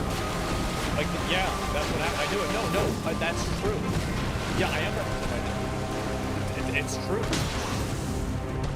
Various reasons. Unfortunately, dealing with online mobs is part of the job for many journalists and indeed game developers these days. And despite all of the shit that I dealt with over the years as a woman covering video games, I'm still rather glad that I don't write about politics. But I know exactly how awful it can feel when they mobilize against you, especially if it's the first time. They'll search for whatever they think is the least flattering image of you on Google Images, use it as a cutout for a YouTube thumbnail, and then rant for 10 minutes over screenshots. I can keep up the pressure as long as some openings I just waited out. Yeah, they're gonna do the same exactly. Like, there's nothing really surprising about that. Yeah, I mean, it's really not that complicated. Like, horror, I mean, yeah, we've done it, that's what, yeah, for sure. The place to the game from surprises, yeah. Like, and also, like, if you go, like, don't expect people to not push back when you do something they don't like. Like, it's these people, they think that they have a free reign to have any opinion they want on the internet and never have pushback. Like, I get shit on for opinions that I have that are like objective. People are like, I agree with him, but he shouldn't have said it this way. I hate him. I'm like, yeah, I hate him too. Too bad. If you don't want this to happen, get the fuck off the internet. Stop being a bitch. They'll tweet prominent people in games trying to get them to publicly discover. They'll set their followers on. It's not hard to meet their manufacturer. And they would do the exact same thing to you if they had the power to do it. Never forget that. They would do the exact same thing to you. My perspective is that anytime that a person is doing something that, like, anytime a person has something bad happening to them that I think they would have done themselves, I don't feel sorry for them. That's the way I see it. With rage, with a lot of genuine rage of your own. It's tempting to dunk on these people. Now their rage is valid, but your rage is justified. Yeah, exactly. Relentlessly. But outrage fuels outrage, especially now. There's literally money to be made posting inflammatory nonsense Shit. on X or YouTube. If Gamergate proved anything, it's that nobody has to pander to the rage-baiting toxic gamer. Rage-baiting toxic gamers.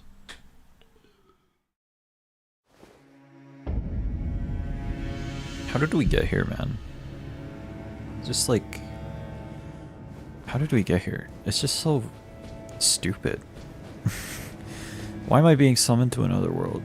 Like, how did we just like...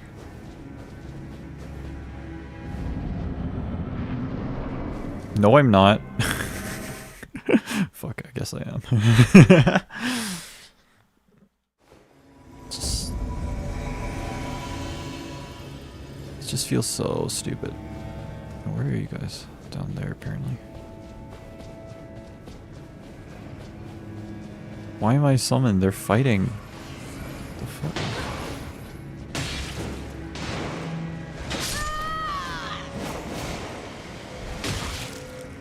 Well, host was defeated apparently, so.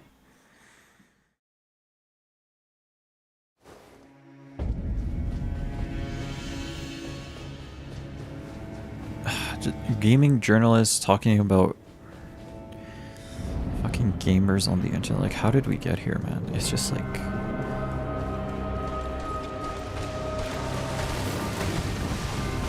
It's just fucking sad, man. Like, you made a whole article about it? Like, aren't you getting paid to do this? Why would anyone pay you to make an article like that?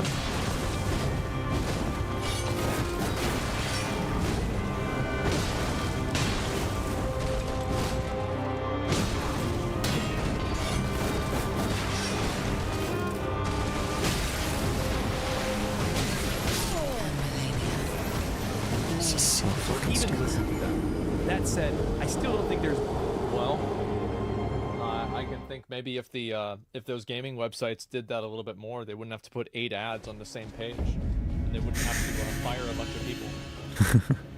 Like, they're worried about AI taking over their job. Correct me if I'm wrong, but AI doesn't create anything new, does it? It's not like AI can create new information. It just synthesizes existing information. So far. Right? Yeah, of course. And so, like, how are you worried about, like, if you're a journalist and you're worried about losing your job to AI, doesn't that mean that you're not contributing any new information? Damn.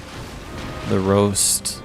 Been enough public pushback against this flavor of online abuse from the biggest publishers in games over the past few months. When the consultancies they work with, the journalists and critics that cover them, and even some of their own developers have been caught in an online shitstorm, take it from me, vocal support means a lot. This goes without saying, but none of this should happen to anyone. It does. And There is zero justification for it whatsoever. Nobody should ever be publicly or privately attacked for any of their opinions. Criticism. I think they absolutely should. You should 100% attack people if they have opinions that you disagree with. You shouldn't attack them in real life, but you should attack the opinions. Absolutely. Because they do the same thing to you. Damn. That's the way it works. Like, yeah, it's that simple. What do you mean by attack? I mean directly contradict and argue with what they're saying. What do you think I mean attack them in like a drive-through? No, of course not. I'm talking about attacking argument. Yes, like you're not being attacked online when there's a bunch of people disagreeing with you. And this is another problem. Is it's being framed in a way that I'm being attacked by a YouTube video that says that I'm wrong. No, you're not being attacked. You're being disagreed with. People don't agree with what your opinion is. That was close though. Guys, Almost got it that going time. after their personal information is just weird. However, notice how generalized.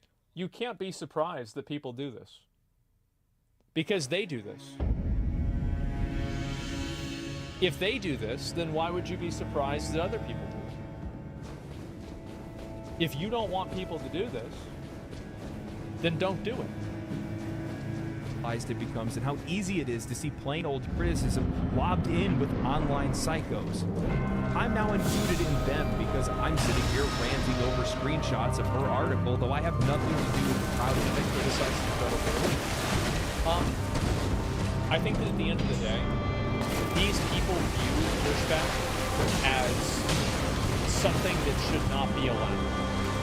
They frame the conversation in their perspective in a one-dimensional way, and if you go against their perspective or what they believe in, you are a bad person. Now, whether you want to call it attacking them, criticizing them, disagreeing with them, it's all the same. I don't think that a YouTube video saying that you have a bad opinion or that you're stupid is a problem. And if you think it is, get the fuck off the internet because it's not going to go away. She's so vehemently against. Moreover, calling for big players in the industry to come out. So, by the way, the words of violence, the only reason why people say words of violence is so they can justify using violence against them. That's the reason why. Publicly on your side only serves to validate the concerns of biases in favor of better reviews and more flattering articles about these companies' games. The industry speaking out against the crazies doesn't make the crazies go away. It adds another plot point on their graph and another justification for them to come after you. Look, the fact of the matter is, your fight is won. The games are more inclusive than they ever have been before.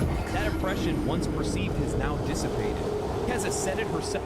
Oh, I don't know. It's never going to dissipate because their power dynamic exists because it doesn't, because there is that perception.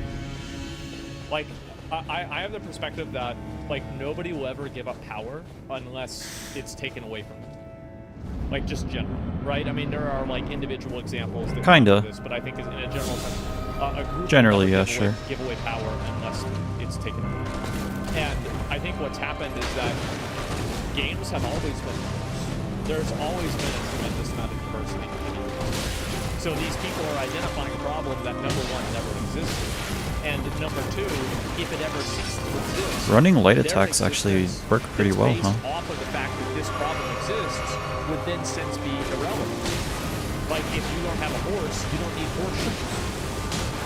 If you don't have a car, you probably don't need car tires. They're the car. They're the tires. They're the horses. I love the dance-like unless quality there's of a this car fight. for them I actually to be like that. attached to, or a horse for them to be attached It to, took a while to get here, but they have no purpose. it does feel like a dance. And they have no power. And that is why they will never be okay with the way things are. There will always be something that's not okay. There will always be something that's wrong. Because if they ever acknowledge that things are okay, then their purpose is fulfilled and their power is irrelevant. In the article, we're commenting, talking about the diversity of characters that you saw during Summer Games Fest. We all saw it. But what were the most popular and talked about games of the upcoming releases from Summer Games Fest? Gears of War and Monster Hunter Wilds. Games that are fueled by that male power fantasy that she talked about. And why is that? Well, that's because that often... Really? Monster Hunter 2? In the Monster Hunter trailer, and also in the Gears of War trailer. And that's what I'm saying. Like, these are old franchises that have been around forever, that have had diversity in them from the very beginning. Audience is now becoming underserved as game developers are ripping off the victory of inclusivity. Again, stop paying attention to what players are saying and ask why players are feeling a certain way. I feel like people are too busy fighting a war that's already won, cheering on these developers while they are making more games about what a character is rather than who a character is. Well, and the thing is that he's right, that like a lot of those games that were really Bars. popular, or sorry, that came out, and it was like, oh, this is another DEI game, because I remember watching the trailers and seeing people say this a lot. Nobody's talking about or caring about those games at all. So what's going to happen when that game releases and it doesn't make any money? Well, I think we know what's going to happen. Their studio's going to get shut down, and all those people are going to lose their jobs. That's just what's going to happen. And that's the free market at work.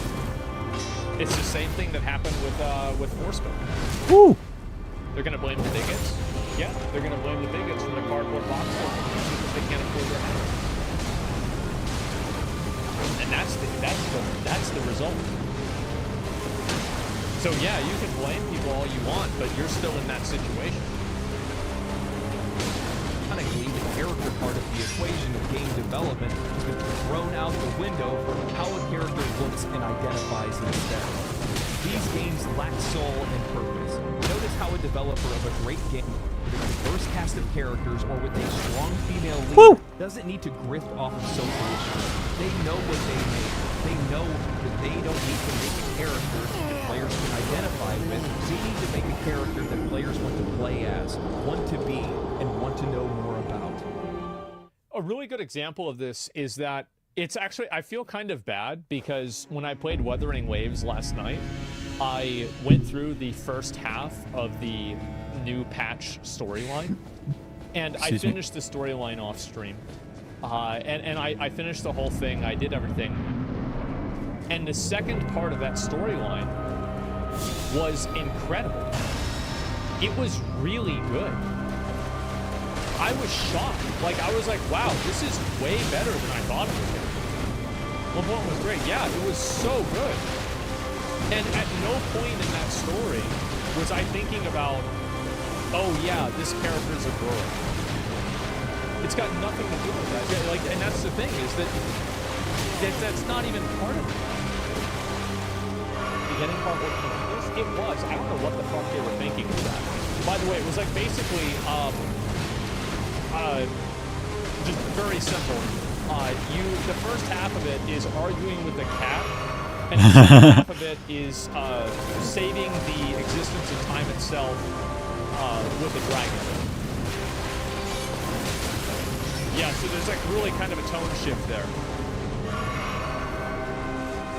The conclusion that I've come to is that by ignoring existing audiences, these folks are radicalizing those audiences. Just recently I saw a interview with the people that are in charge of Star Wars. They said they came out and said they're ignoring existing audiences, ignoring fans, angry fans, loud, and they can do that. They can. But here's what's going to happen. Is remember like that Witcher, Blood Origin or something like that? Yeah, did they get renewed for a season 2? No? There it is. Fans because, well, they're trying to create a new audience and they don't care what but ignoring the people that got you where you are in the first place doesn't make a lot of sense, especially when those people are as invested as they are, as long as they've been invested. And yeah, they're going to be mad. Of course they're going to be mad. Why does that confuse you that they would be mad? Recently, what I've noticed is within video games is that the quality of the game itself, the quality of how fun it is, how interesting it is, how great the story is, all of those things taking a backseat to game character identities. And that doesn't mean that inclusivity and diversity is bad. It just means that they're not putting the priorities where they should be. They're not dividing those priorities equally, and as such, they're not making games that players are going to enjoy, players are going to love, they're going to be successful, they're going to be remembered. Well, they're not focusing on the things that players care about. Like, for example, we watched that one video from Ubisoft talking about like how much went into making the water like normal water. Nobody cares. Oh yeah, baby. It's that this is not an important factor. And that's a problem. And especially when it's as widespread as it's been grown. And when you have Dodging a more little games too that are quickly on coming the out there second. that are riffing off of these social issues, yeah, players are going to start looking at games with female protagonists and different diverse character backgrounds and say, wow, this is probably going to suck. And I hate to say it, but lately it's been more times than not, because think about it. The vast majority of games that come out every year, how many of them are actually really good? There's only very few that we all play. So yeah, the vast majority of those are going to be hit or miss.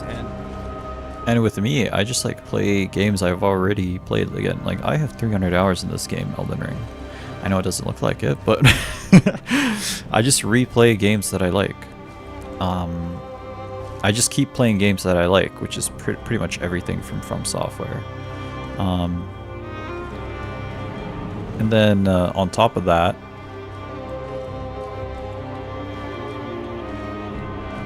I play old games that you can emulate and shit like that. I also buy games so I can that'll help me learn Japanese. So it's like I don't really play new games anymore. I haven't even played Final Fantasy 16, and people have said that that's a good. I haven't finished fucking Phantom Liberty, man. So that's a big thing that's going on here. That AAA is just like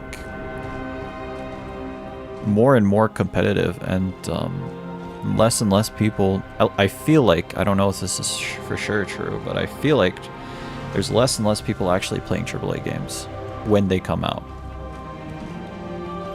They're waiting until we all know that, okay, this game is good, this game is not, you should play this game, and you should not play this one. There's a lot of misses that are out there, and you can start to put plots on a graph and connect the dots, and then you know. Yeah, you can't stop people from identifying patterns. Like, one of the reasons why humans evolved so much is because humans are really good at pattern recognition. They are crazy good at it. And when people keep seeing this, and you keep telling them that's not what it is, but they keep seeing it, you're going to have some problems. Every single time. Well, this is the thing that I'm seeing, that's the trend that's making these games worse, and that's the conclusion that a lot of these players are going to end up coming to.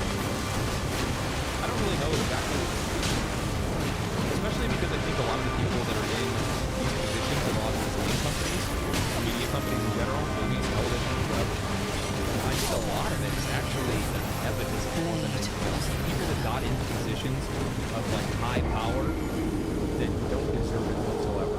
Yeah, have no idea what He's right. And the only thing that they can do is the one original idea that they think is original. You know what this feels like? So I used to play Rocket League, right? And Rocket League had this practice mode where you would just, it's just you and a ball, and you're in a small arena or a big arena depending on the map you pick, and you just go at it, have fun, enjoy the ball. I feel like I'm doing this, but in Elden Ring against Melania. You see, I can get one hit in and then escape.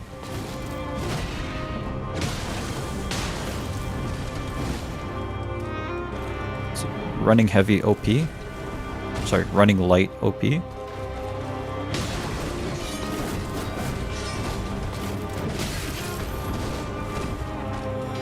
Still some kinks I gotta work out apparently.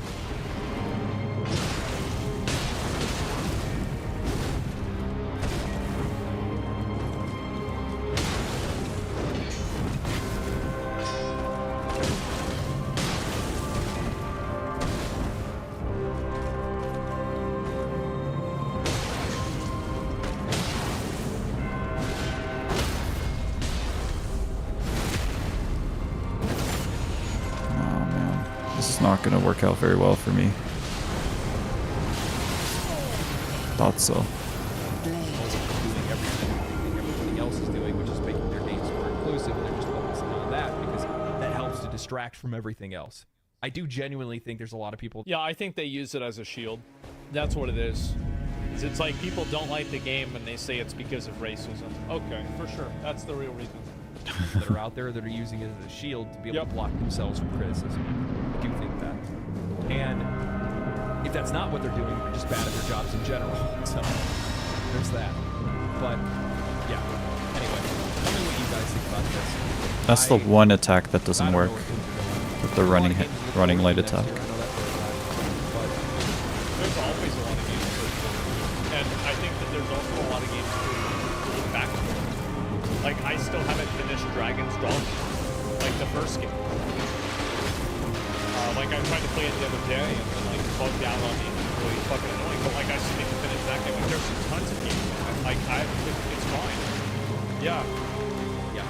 Anyway, thank you guys for watching this long. I hope you guys enjoyed the video. You guys can down in the comments. Dislike the video if you don't like the videos. Like the video if you do. You don't have to watch it anymore. Stay cool, stay righteous, stay safe. See you guys next time. I think her name is Mikla. So yeah, I pretty much agree with everything. I know about you guys. I think her name is Melania. I'm gonna be Mikla? honest. Like, I think that a lot of the games that try to build their, you know, their brand off of something like this. And I think what people really don't like is they don't like whenever something is changed. Like, for example, like the Blade movie, people were saying that the Blade Blade, it was going to be like a secondary, like, female protagonist that was going to be the main focus of the movie. That's what people don't like.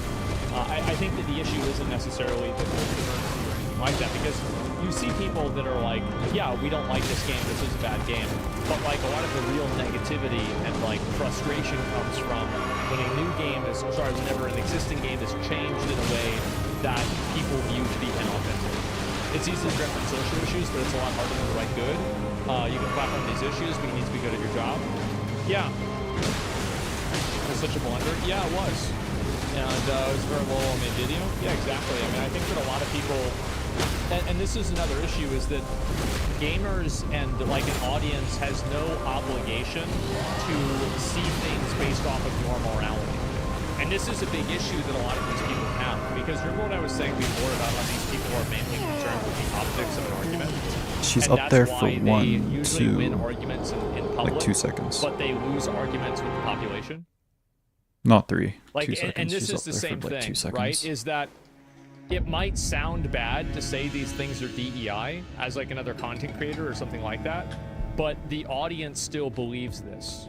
And focusing on trying to appeal to like people, then like be like, oh, well, this sounds bad for you to say this. Nobody has any accountability for that. They don't care. Like, they're not obligated to care about like your version of optics. And I think that's what the majority of it is always about. It's always about the optics, which I always in chat. Yeah, thanks for the video, man. Yeah, guys, we can give it a like. I like that a lot. Is it important for gamers to get used to playing more diverse characters instead of just playing white male characters? No, I don't think it's necessarily important for gamers to get used to anything that they don't want to do. I think also, like, if you try to shift a person's behavior, why is that important for you? Like, would you say the opposite is important? Probably not. And I think that's where, again, this is like another optics thing, where it's like people say things and they present it in a way that makes the opposition seem like they're bad people. But at the end of the day, a lot of people don't care about that. They don't give a shit about that. Like, look at Trump. I think Trump's a great example. Trump does a lot of things that are optically terrible things, like calling people fat, saying this kind of stuff. But you know what happens? People vote for him. A lot of fucking people vote for him. And so, yeah, that's it. But they are fat, right? But, like, you know, other people don't say that because you're not supposed to say that. But the actual public doesn't care about what you're not supposed to and you are supposed to say. It's a made When you're on a thing TV. that these gatekeepers create in order to control. The public doesn't care about what you're supposed to or not supposed to say when you're on a TV. If you say it in real life, people are going to try and avoid you. Narratives. But the actual public and what the public believes is totally different. And that's the point that I'm making. Is that these people think that they can make arguments based off of optics to a population that's not accountable to optics. Well, you can't do that because these people don't care about how it sounds. You're going to still say that, and that's it. I'll try that.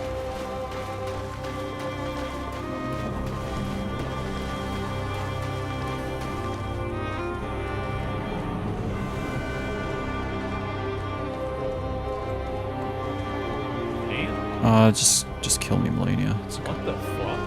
So it's Elden Ring with Bloodborne style? Holy shit! Oh my god! Oh, this is spoilers. I can't see this. Back in the day, a Super Nintendo Just game kill me, was Melania. $69.95. It's okay. That's how much Super Dramatic cost for the first game.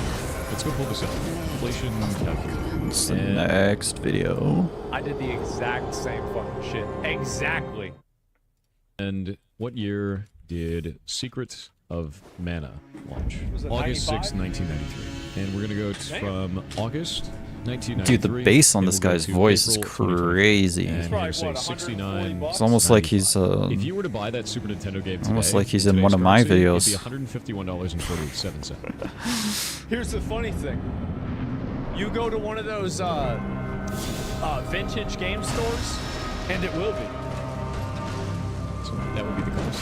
Dramatically higher, right? But the reason they were so expensive back then is because of physical distribution. That's the reason. We don't have that anymore. You don't have to make a cartridge. You don't have to put it on a store shelf. You don't have to physically ship it. You don't have to do any of it. We have digital distribution. It costs nothing.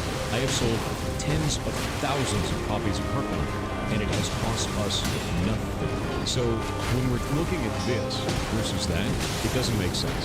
We can't even make a comparison. Yeah. Steam still takes 30%? No, they don't. I still think that obviously, like, making a game costs more money, and so, like, if you're paying developers, like, the cost of making a game is not entirely in distribution. It's also in development. It's in, you know, any sort of testing, paying for voice acting, anything like that. All of these things also come into play. Obviously, you don't have physical distribution, but you have a bunch of other things. Don't. When I make a Steam key, and that key is for a $10 game, and then I sell that on Humble Bundle, what is the percentage that Steam takes from me? 0%. Steam only takes 30% of the sales you have on the Steam platform. Only on the Steam platform. Further than that, if you have trading cards for your game, which you always do, you make those yourself. Very easy. Whenever one of those sells, between one player and another, there's a community market fee. Steam gives. He's exposing the banana game right now. What's going on? Yep. You also have 100x more people buying games now, though. Dude, that banana game shit was crazy. Like, if the game is so unknown, why is anyone trying to buy cards from it? Like, it makes no sense. If you have 100x more people buying games, then you also have to have more customer service. Now, I think that I actually think that is the strongest argument against increasing the price of games. It's actually not inflation or physical goods. It's the amount of people that are buying them. Because if you can sell something 100 times, you know, you have to make this much money. But if you can sell something 1,000 times, you don't have to make that much money, right? You have to make a lot less. Or you don't have to make quite as much. No, yeah, that's definitely true. Yeah, there's a bigger market available to devs. Yeah, exactly. the developer, the community market.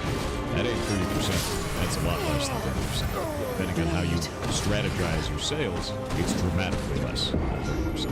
And Steam does not charge you for the distribution of your patches or the game itself outside of that 30% cut. Isn't that literally pennies, though? No, no. Very funny. So the way that I look at this right now is this doesn't make sense. We live in a time of digital distribution, and the way that I see sales of games is like this. If it's $1, people see it as shovelware. If it's $3, they see it as an arcade game. $5 is a premium arcade game. $10 is an indie game. $20 is a premium indie game. Anywhere from 10 to 20 is premium. $40 is a day game. $60 is AAA. And anything 70 or above is a scale. That's the... So what about $130 though? Where does that fall on the list? No, he's definitely right about this, like 100%. Like the $70 games, here's the thing, is that a lot of the development costs that make it to where they have to charge $70 for a game are things that consumers don't see a lot of value in. That's the big problem. Don't see a lot of value in, but they're easy to control for, like graphics, soundtrack,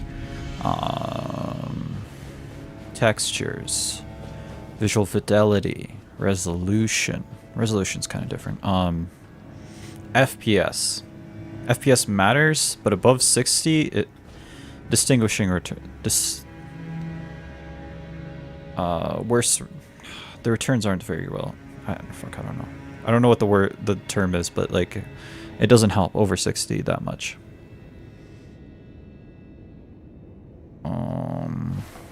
Diversity. Diversity matters, obviously, but it doesn't really matter. When you're selling a game, what you want to sell is the game itself, not the diversity in the game. That can be a plus point, obviously, but again, when you're selling a game, you're here to sell the game. The game is the product. The diversity is just something extra. That is an extra plus, depending on if the customer cares about that or not. What else is there?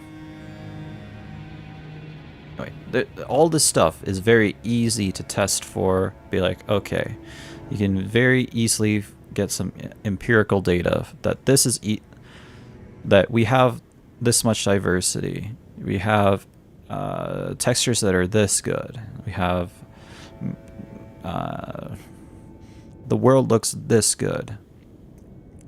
But what's not easy to test, what's not easy to quantify, is the game fun? That's not very easy to quantify. And that's why you have all this extra shit that's being tested for, but none of the important core is being kind of neglected. Which is the game itself. Is the game fun? So you have, and to some degree, that's all that matters. Like trying to focus on, making things hyper-realistic, or, the way their loading screens work or something like that. And this is a focus for the developer. And they say, oh, well, we put all this money into this, so the game has to be more money. But the real thing is that people don't give a shit about that. They don't care about that in the first place. They just want to play the game simply, and that's it. Sure. Okay, so I didn't talk about this, but the reason I'm struggling with Melania so badly is because the damage on this weapon is actually pretty low. Much lower than I've used before. Well, twofold, actually. There's two reasons why I'm struggling pretty hard on Malania. First, I'm trying to learn a new playstyle on Malania, which I'm being really aggressive. I'm sticking close to her, and also I gotta deal with the fucking the flurry attack, and unfortunately waterfowl dance. And unfortunately, waterfowl dance is probably the hardest move in all of the games to avoid up close. So I'm just trying to learn how to do that. Kind of through brute force, to be honest. I'm following the tips, but I'm trying to brute force my way into learning how to dodge that consistently, or at least consistently enough to beat Melania. I'll put it that way. The second reason this is taking much longer than I thought it would, and I didn't even know this would be a problem, is because this weapon doesn't really do that much damage, unfortunately. It'll be fucking sick once I actually do beat her. But again, the path to getting there is going to be pretty difficult. So, yeah, I thought I would be able to beat her sooner than I actually am. I don't know. Maybe I just didn't think that the weapon damage was that bad, especially like earlier, like we fought the Erdtrees, the Erdtree avatars. We fought the Erdtrees, jeez. We fought the Erdtree avatars, right? And the damage even on those enemies wasn't so bad, and they're literally in the mountaintop of the giants, right? So they're not that bad. So I have a feeling we might not beat Melania today. I might have to come back tomorrow again and try again. Unfortunately, I don't think I have like I don't think tomorrow I have the ability to just like sit here and stream for like 9 hours like I am nowadays, but we'll see. I mean, eventually we will beat this boss. Eventually. Theoretically, hypothetically, eventually. Anyway, wish me luck. Gaming's indie games, yes, exactly. Who cares about popular actors as voice actors? Yes, that's not that important. It's not that important. The game matters. A lot of the reasoning for why games are getting more expensive, I am of the mind that whenever we are very old, we will look back fondly on the time that games were only $100. Because inflation exists, it affects every single thing inside of the market. Everything in the market is affected by inflation, whether it's video games, fast food, cars, or gasoline. If you look over the course of time, the prices have gone up like this, and it has never gone down other than like a slight blip or something like that. So whenever I see this and I see games just getting more and more expensive, that's what's going to happen no matter what. But the truth is that there is a lot of psychology in pricing. There definitely is. And it's crazy how people see cheap games and they think the games are just bad. General way that people feel about games that I've seen. Like, this is the limit. Anything above that, and people hate it. Whether... I don't know if that's true. I actually don't think that's true. I think that's only true in the context of, like, because if you look at how well these games sell, I think the games sell extremely. They're obviously selling. So how do we know that $70 is actually a bad price range? I don't know. Look at COD, Ubisoft, Diablo 4. Yeah, exactly. Like, they just keep doing it. I would never buy 70 plus games. $70+ for no microtransactions or pay to win is totally fine in my opinion. I think that there are a lot of games, like realistically, people would pay more than $70. Yeah. But the truth is that a lot of the ways that these companies create value and add things into the game are just simply not things that gamers care about. That's the biggest issue. They feel it's worth it or not. The problem is this. The ones saying this, unfortunately, don't matter. As awful as that is, because there's multitudes of people that are just buying the games anyway. An insane number of people that don't take any part in online discourse, don't take any part. These are the kind of guys that during 2021, 2022, they're thinking to themselves, man, whatever happened to Blizzard? They should do another one of those. I remember back in the day, they used to announce the expansions back then. Whatever happened to that? Shit, that's me. Yeah, exactly. They got no fucking idea. Because they're a fucking electrician. They're working, I don't know, they're a truck driver. They're not paying attention to this shit. Yeah, where's E3? Yeah, when are they gonna do another E3? Got canceled 2 years ago? Ah, no, that's too bad. That's it. So yeah, most people don't care. Yeah, and that's the reason why these game companies were able to do this, is because there's just such a large amount of the audience that's uneducated, right? And not engaged. And also, like, I'm not using this as a pejorative, because these are people who just simply don't care. And I don't think they're obligated to care. Already talking about $7 game, don't take any part in any of this, and just buy the $100+ copies every time. You will find very and that's the only game they play for the next year. Double-down versions of games. Instead of the $70 version, the $110 version, you'll find that these ones sell more than these ones. Almost every time. The worst part about this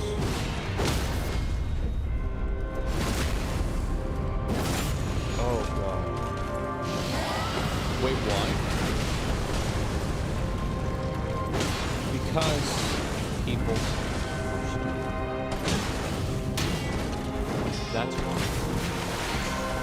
And I will give you one point on the graph that proves what he's saying. I don't know if he's going to use this as an example. It seems like he is. Here's a great example. They have a trending list and the most popular games list for, I think it's in Japan, or it was some other place. And the Assassin's Creed $120 or $30 edition was selling at a higher point on the power ranking level than the base game. Damn. And this happened in like the past 2 months. There it is. The problem, I actually think, is not with the price. I think that if people are unhappy with the price of something, in a lot of cases, I actually did it. Holy shit. To reduce the price, it's to change the Let's value. go! I actually did it! Woo! People are unhappy with $70 games because they think First they'll of many, only huh? get 40 hours of entertainment. I think people would be fine paying $70 for a Baldur's Gate 3 or an Elden Ring. I think so. I think they would. I know some people are going to say no, but I think they're wrong. I don't think that's true. I think that many people would be completely okay with it. More and more, right? Exactly. And so there are many games like this. The problem is not the price, it's the value. And the value for these high-end games does not match what they're asking for. And if it is a $70 game, it'll likely have MTX in it that will end up making it sell more than this. Everything.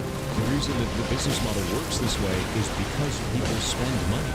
This is normal business for the games industry. Well, it's obvious, right? It's like everybody hates microtransactions, but they keep doing it. I wonder why that is. Why would this keep, how does this keep happening? What a fucking mystery.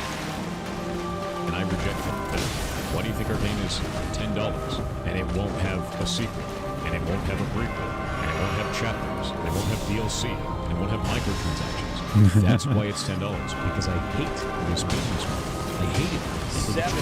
And I don't want to perpetuate it, even if it would make me more money, because it's not good for the industry. So I can't convince people to stop buying games like this. I can just stop. Well, the problem is that, like, even if everybody on the internet does that, there's just, again, this, like, huge majority of people. Like, and this is what happened. I apologize for doing something, like, you know, crossing over into, like, political territory with this. But do you remember when everybody thought on the internet Bernie Sanders was going to just completely clean sweep the Democratic nomination? And then all the boomers bust over from their church group, came and voted for Biden. Nice. Those boomers are buying $110. People on the internet have a massive, like echo chamber. There's a huge echo chamber. Everybody thinks this. No, everybody does not. This is a small contingency of people on the internet. Selling games in that way and succeed in spite of it. So are sequels bad? That's right. No, but if making episodic content, it's not good for the game a lot of the times. I'll give you an example. Let's say that your base game is $10 and you release a DLC for $5, and then you release a DLC for $5 and you release a DLC. Let's say your Destiny 2. DLC for $5. As a player, you bought it for $10, and a new DLC comes out 3 months later. It's only $5, so you buy it, and then another one 3 months later. Well, it's only $5 you bought it, and then another one 3 months later. It's only $5 you buy it, right? You just keep doing this. Now, let's say that you tell your friend, "Hey, man, this game is really good," and your friend's like, "Oh, how much was it?" You're like, "Oh, it's $10," and your friend goes to look at it, and he goes, "It's not $10," and then you get a $25 game. So new players are de-incentivized from jumping in, but old players feel like. Yeah, and he worked at Blizzard, so he knows how this happens with WoW. Like, this is a big thing. Like, how many of you guys with WoW were like, I don't want to get into the game because there's like 4 expansions in each one. It's too much. Yeah, Me. exactly. They got good value, and they didn't pay them. Except they're both paying the same amount. It's a marketing strategy that preys on your inability to do math, or inability to assign value over time. That's the issue. So, like, not a fan. Really not a fan. I don't even think that it's bad. I don't think that there's anything wrong with that strategy fundamentally, because if you create more content for the game, then I think that you're entitled to charge Should be a money little more for it. nimble. I just think that it basically increases Go the circles barrier to around 'em. entry for a new person to become a fan of your game over time, which is bad. Just if you look at your game as an ecosystem, it's bad. I think I'm gonna It just call makes it your in game like harder 15 to minutes approach as a new player. after this I video don't need ends, to get into the ethics and of we'll it. come back tomorrow. I think it's just, yeah, it's just Tomorrow. bad. But they killed the old content? Oh, I don't know about that. I think it depends on the game. There's a lot to do that. We're aware of this talk, but we still buy DLCs to support the great games. Yeah, no, I think it's okay. I think really this is a problem. It's kind of like an own goal that developers can do on themselves, where they make their game unapproachable by adding in so many extra things. Like, I think, you know, I was making Europa a joke about Universalis? Destiny. I'm going to pull it up real quick and show you guys how bad it is.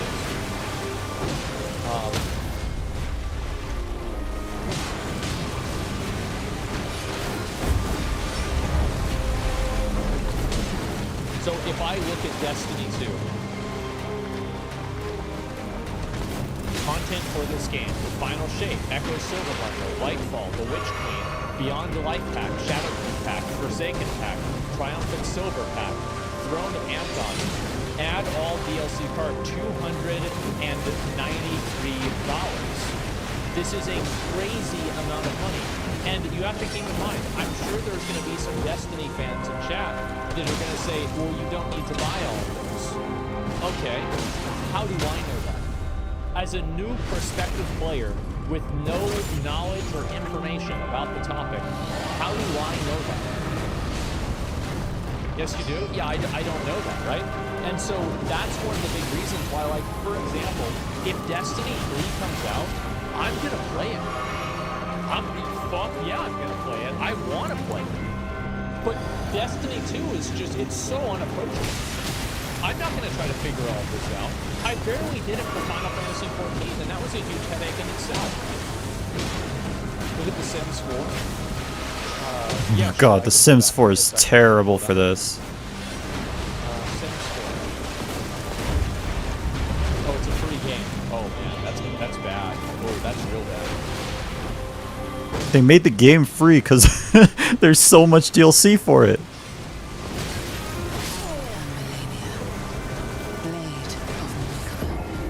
They made the game free because there's so much DLC. Oh my god, look. Jesus. You ever want a wild ride? Look at The Sims 4 in Steam. And click expand all on the DLC. It's a free game? They made it free because there's too many $800? DLC. It's $800. With all the discounts, yes. And so you keep in mind, With like, discount, so too. I see a game like that, I immediately think to myself, well, I don't want to buy this. Like, I don't want to get into this. This is too much. How many of you guys have been like that with a game? It's like the moment that you see, like, okay, it's like, oh my god, now I have to think about this. It's too much. Yeah. If I'm going to release new content for Heartbound, I'm just going to patch it into the game, like I always have. No reason not to. Quick thoughts on expansions then for games? I don't think expansions for live service games a lot of the times. And one developer that did that was Capcom. Capcom patched a ton of new stuff into Monster Hunter Iceborne after the fact with no extra cost. They do have the game monetized in a few silly ways, but overall it's not pay to win or anything like that. So there are developers that do this. And Elden Ring did it as well with the Coliseum update. Like, I really only like expansions for live service games. I don't like expansions that are outside of progress. Like, if you're doing a single player game, the only time I see an expansion makes sense is like if you're adding another campaign to it. Live service game does make sense for expansions because that ends up being kind of a good deal. But yeah. I think that expansions are okay. I think the problem is when... I think that, again, it all goes back to the value proposition. Like, if the value proposition is bad and people don't like what they're getting out of the game, then they're going to be pissed. I don't think anybody was complaining about the DLC for Elden Ring or Witcher 3, but they would complain about DLC that's like super bare bones. So yeah, it's all about the value that people... Which is most DLC. It's pretty rare that single player games get expansions that make sense. It's pretty rare. What about the infamous Oblivion Force Armor DLC? I think it's ass. Like, obviously. Not a fan of that. Risk of Rain? Risk of Rain wasn't an expansion. It was a totally new game. Risk of Rain to Risk of Rain 2 is a completely different video game. That's fine. What about Vampire Survivors? I actually don't like Vampire Survivors. I didn't like the fact that they went from a $3 game and then sold millions of copies and then made it $5. Like, why? Why did they do that? There's no reason for that shit. Makes no sense. Bro gets mad from $2 game to $5 game? Yeah. Do you know why? Because there's no reason for that. If you have a $3 game and it sells millions of copies, and then you change that price to $5, you have a small team that has more money than they'll ever need, and you've changed the price to $5 after it becomes popular. If I took my game that was $10 and I made it $12 after it became popular, would you feel good about that? You'd hate it, just like I do. It's like, because there's no reason for it. The only time that we... I think that it's okay for people to make money and try to do that. It's fine if they want to do that, as long as It's the okay game for provides people it. to make money. And I think that's the decision that everybody has to make. And it's the same as, like, also, if you're making a $3 game or a $5 game, I don't really think it's, like, that big of a deal. And if the price of something goes up slightly, I think that's reasonable, especially for the for inflation, for sure. Yeah, it's not a big deal. But if you're selling the same game for that much time and you're adding new content into it, I don't know. That's okay. Yeah, exactly. Not for fast food. Oh yeah, sometimes. you ever have to change prices is when there's dramatic shifts in the valuation of individual currencies. Currency exchange rates is the only time we have those prices. Because sometimes currency exchange rates go crazy. It's exactly what happened in Argentina, right? That sucks. There's nothing we can do about it. Crazy how many gold farmers now are from South America. I saw that in Wrath of the Lich King. There's actually even burning. Maybe it was bad burning. Got one site to be poor. I think that if you can't afford a $3 or a $5 game, and that's a big problem for you, that's the least problem in your life. Realistically. Like if you're actually getting mad about the price difference to that, like let's be honest here, okay? What are you doing? Gaming is a privilege. Like suddenly, like a currency just inflates to. It's not worth it. In the sense that you don't really need it. We have to take action. There's nothing we can do. Yeah. That's the only time that I think that's a problem. That's the only time. It's a global financing. Yeah, global financing. Price your game in line with the gold standard? No, that's not really how that works. The way that you have to price your game, no matter what, man, is based on people's expendable income. You're making an entertainment piece. That's what that is. It's an entertainment piece. People don't need to buy it.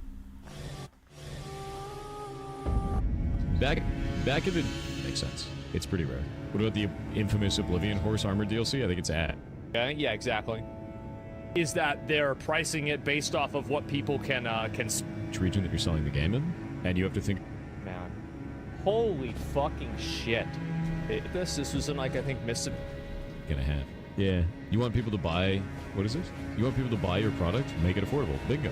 Yes. Make it affordable for each region, too. Always make it affordable for each region. You have to think about what the economics are of each region that you're selling the game in, and you have to think about specifically... It's actually crazy. I remember whenever I first learned about this was in, like, I think, Mississippi, and I don't remember what year it is. You know, in general, I basically base things off of what WoW expansion it was in whenever I learned something or knew something happened.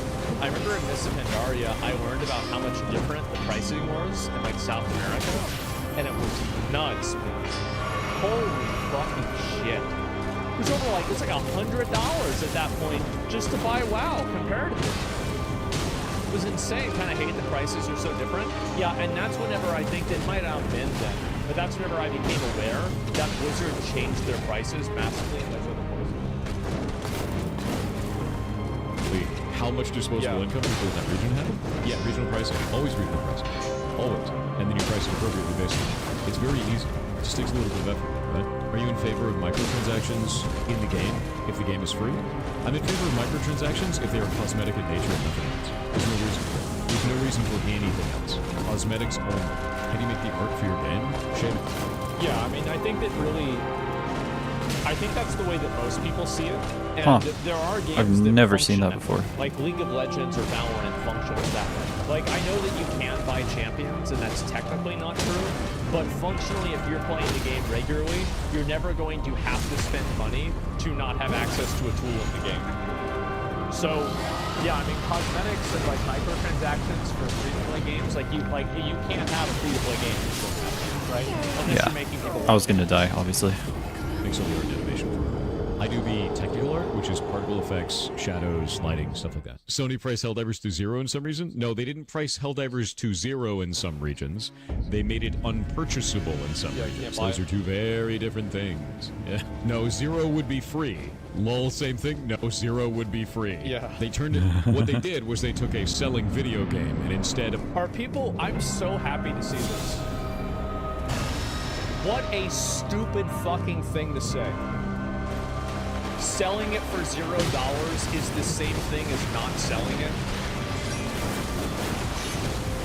I love seeing streamers get like this. Chatters will create like this.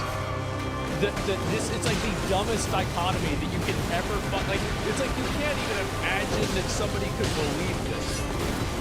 It's like what? Like wait, no. Like you gotta take a step back and just realize.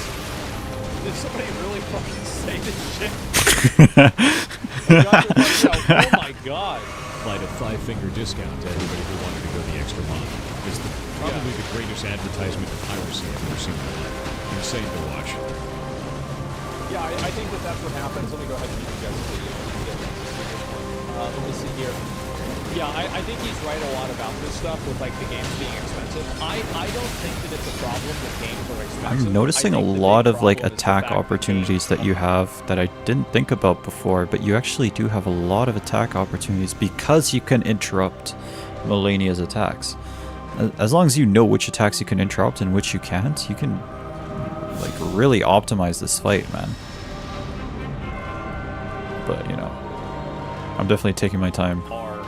Not providing a value that people think it is. I think that's the big issue. Whether a game is $3 or $5, $60 or $70, I think that the real reason why people get angry about it is the fact that the game quality is bad. And the game quality, it's like the trailers come out and the game doesn't really have any the game doesn't have any sort of like real new interesting things. The gameplay is mediocre, and it's like, yeah, by the way, like we have all these really cool cutscenes, but there's hardly. Yeah, Ningen. I did.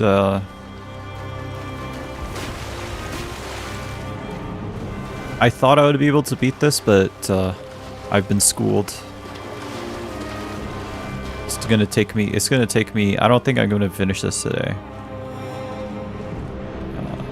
Might call it a day soon. Come back later. Tomorrow maybe. But yeah, it's definitely taken some time.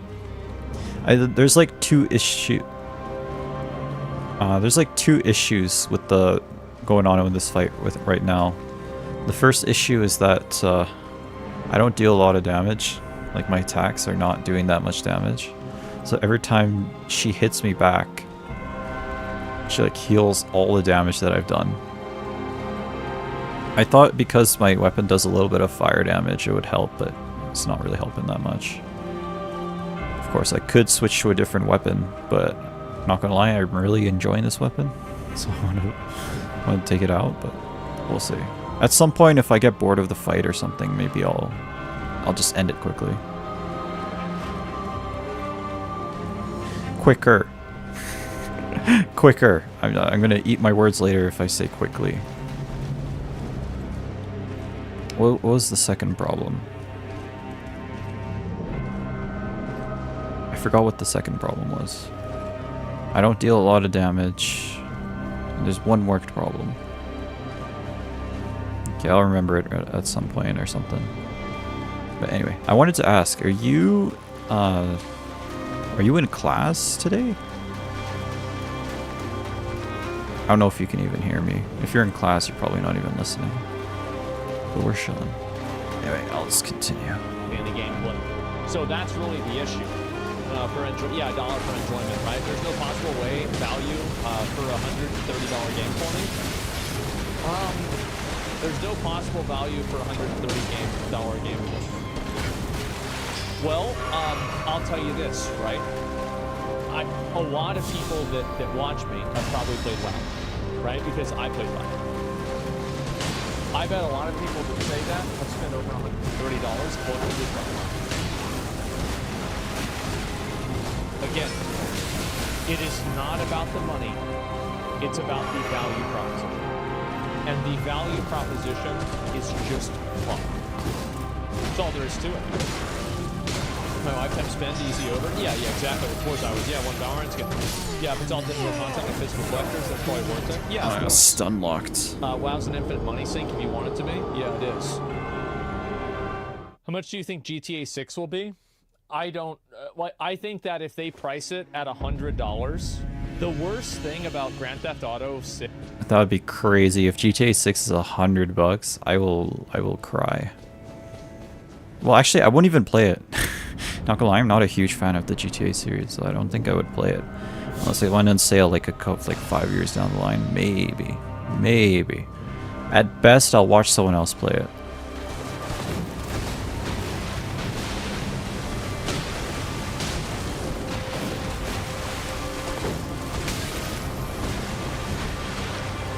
being priced at $100, theoretically, will be that other companies start trying to do the same thing. Because I think that if they price it at $100, a lot of people will still buy it. Like a massive amount of people will still buy it. But it's like once they do that and they, you know, it's like a phrase, so break the ice, then you're gonna see everybody else doing the same thing. But that's the... I swear to God, like, we're gonna see... I mean, this is in US dollars, but $70 or even $100 GTA 6, I swear to God. And the thing about GTA 6 is, you know, people are gonna buy it. Like, they're gonna make money no matter what. Like, if they price it up like that, upsell it like that, people are gonna fucking buy it, man. So they're gonna make their money no matter how they price it, unless they price it something ludicrous like $1,000. That would be crazy, but like they can 100% get away with $100 GTA 6. I hope not, but you know.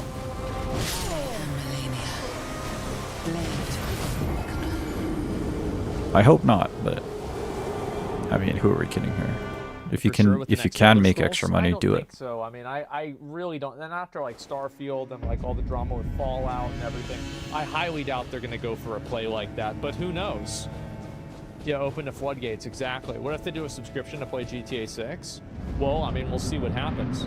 But either way, I think that something being overpriced, like, I think especially, this is like an especially big thing with regional pricing, that you just can't take this into consideration. But I'm talking about like in Western first world countries. The main reason why people don't want to spend money on these games and buy these expensive games is because the value is not there. And also, that's only the people on the internet.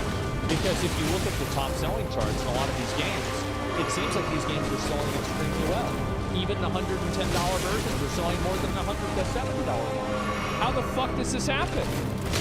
I don't even know.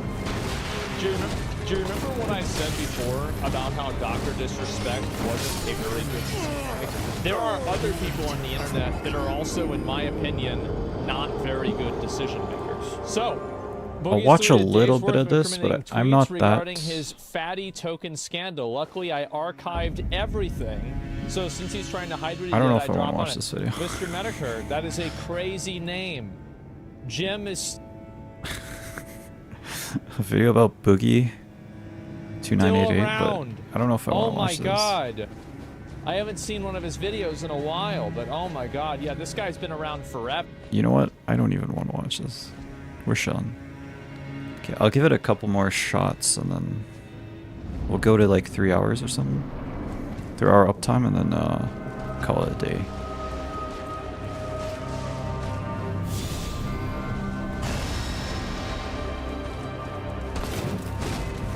Oh yeah, there's two problems. The first problem is that I don't really do a lot of damage.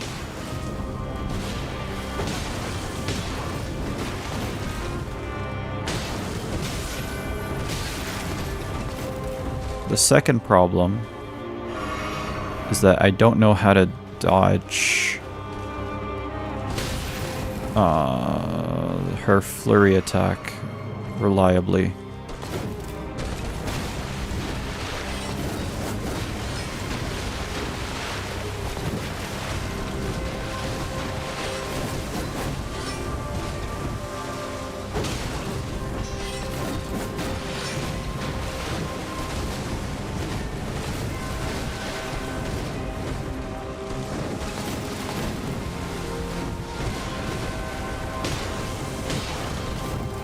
Oh yeah, baby.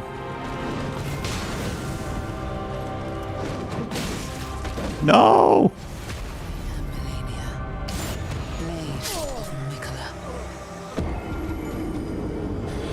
Alright, guys. Rip in peace. I guess we weren't able to beat Melania first try. Okay, we're way past first try. Sorry. We weren't able to beat Melania today. I think I'm gonna call it. I might come on later in the day, and if I do, I'll catch you then. I just know House of the Dragon aired today, so I'm sorry, Ningen. House of the Dragon aired today, so I'm gonna wash the episode and eat some grub while I wash the episode. I'm sorry, Ningen. You didn't answer my questions, bro. I've been asking you shit. And we'll try again tomorrow. I just joined. Bruh. Yeah, there's there's two problems I'm having with this fight. One, I don't really do a lot of damage. And two, I don't know how to fuck. I keep calling it the flurry attack, but it has a name technically, waterfowl dance. I don't know how to dodge waterfowl dance. I did it once this stream, which is amazing. I did it once. I did get hit a couple times, but like it was almost the perfect dodge. Which is awesome. But I need to still practice that dodge a little bit. And yeah, those are my two issues. I guess my question is that are you in... Did you have to go to school today? And are you feeling better? I also wanted to talk about Mushouko Tensei. Nah, you stayed at home? Based. I was just napping. Based. Try one more time. Fuck it. Mushouko Tensei sucks PP, man. I hate the show because it's good, but it also sucks. You know what I mean? You won't get it unless you watch the show, but it's like power fantasy, like harem BS, but at the same time, it has like moments of heart and shit. And it's like, oh fuck, to experience the good parts of the show, you have to experience the bad parts of the show. It's like Tokyo Ghoul. You know, Tokyo Ghoul has the first chapter, the first episode is literally legendary. It's like the best episode of anything you've ever seen. And then you go to episode 2 and it's just shit. Or chapter 5 or something, I think. It's just shit. It goes down the gutter and it just does not live up to the potential at all. That's Mushouko Tensei, but the whole show is like that. There's dumb ass shit in the whole show, and it's just fucking stupid. I cringed the hardest I've ever cringed in my life watching that show. Because spoilers, so basically Overlord. Okay, well, Overlord's actually, like, good sometimes. Most of the time, Overlord is actually good. Mushouko...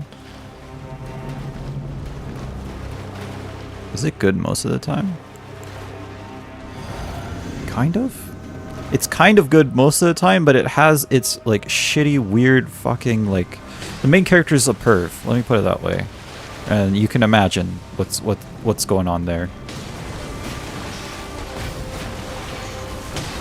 I don't have to explain it a lot more than that, I don't think.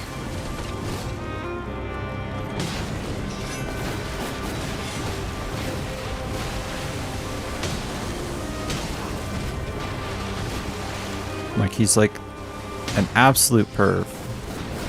And a degenerate. But he has his moments. Holy shit, I dodge it! Okay, that was almost the perfect dodge, but I just messed up at the end there. So yeah, like, I kind of have it down now. At least the beginning part.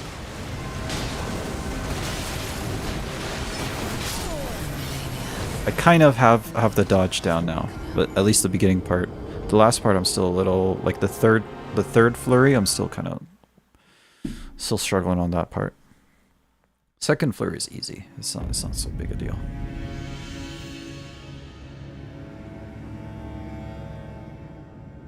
The first flurry is the hardest to dodge, and it's also like the most complicated to dodge.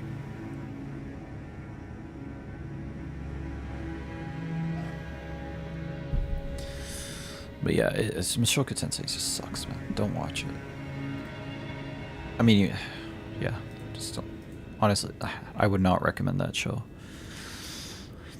Okay, spoiler flag. I'm gonna talk about what happened in the most recent episode. Spoiler flag.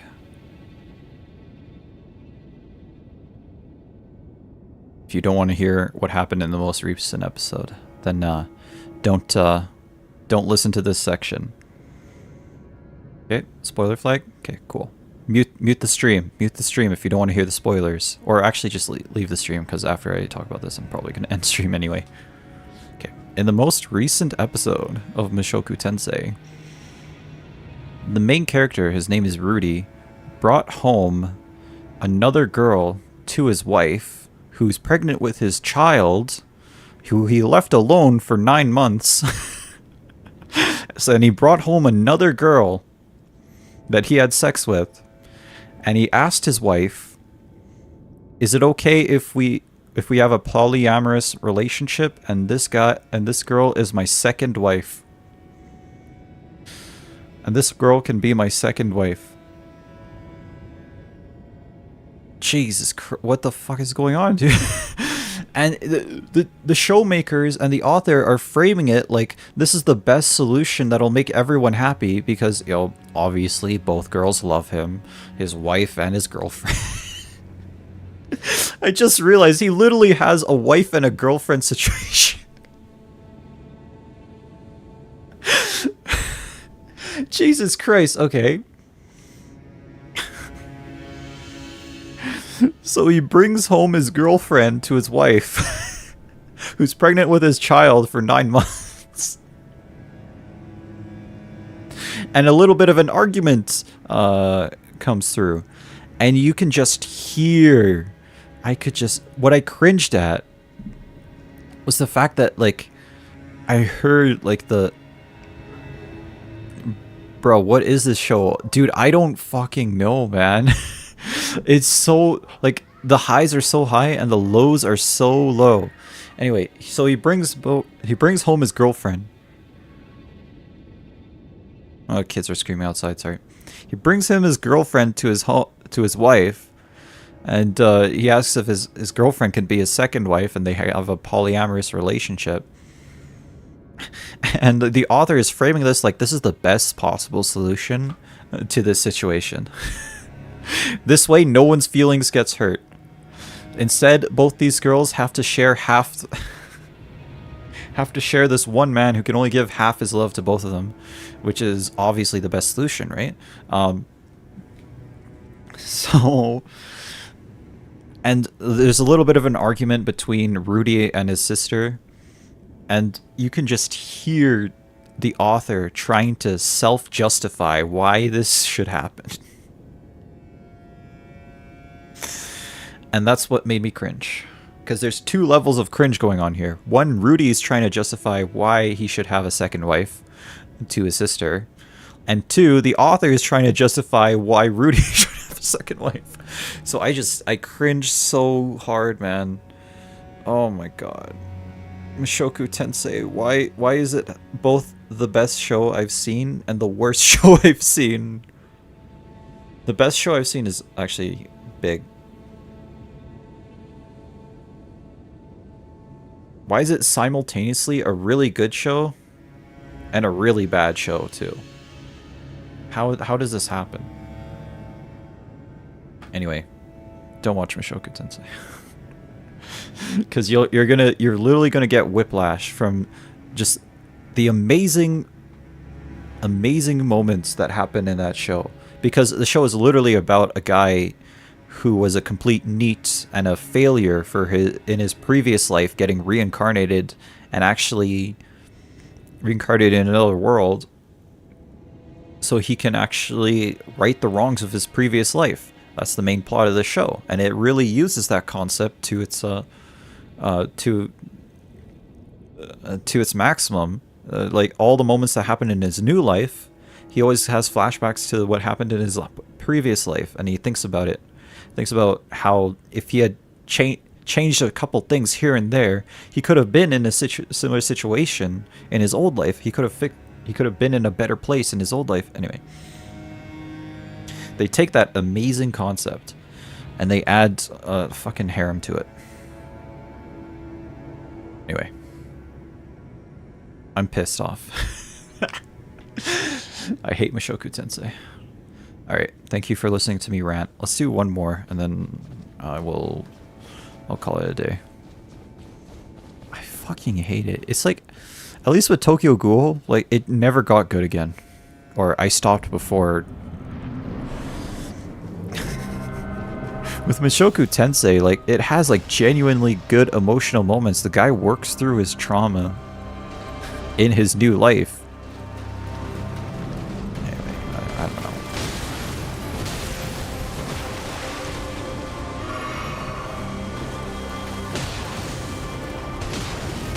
Probably triggered someone by saying Tokyo Ghoul never gets good again, but it's actually true. Tokyo Ghoul never got good again. I tried reading through Tokyo Ghoul Re, and God, it was just, I did not care at all. I did not give a shit. Like, absolutely no fucks were given, quite literally. All right, I'm gonna call it a day, everyone. Thanks for vibing. Thanks for joining. I also want to mention there's slight graphical error glitches with the Grace. You can see the little waves behind in your cloak. Yeah. Not that it really matters, but it's like graphical error. Hey, I think we'll come back tomorrow. Maybe we'll talk about some House of the Dragon as well. I'll rant about House of the Dragon, maybe. And yeah, thanks for watching, thanks for vibing, and I'll catch you guys in the next episode. It might be a while before we actually go to the DLC. That's crazy. I have a feeling this is probably the hardest way that I have fought Melania. Because again, I've always done like a shit ton of damage to her. Not a shit ton, but like much more than I do now. So I'm trying to learn a way of fighting Melania with this weapon. I don't technically need to, and if I get really frustrated, I might just switch out. But for now, I'm having fun. I'm enjoying. I'm taking my time the way you're supposed to with video games. And yeah. Alright, catch you guys in the next episode. Bye-bye.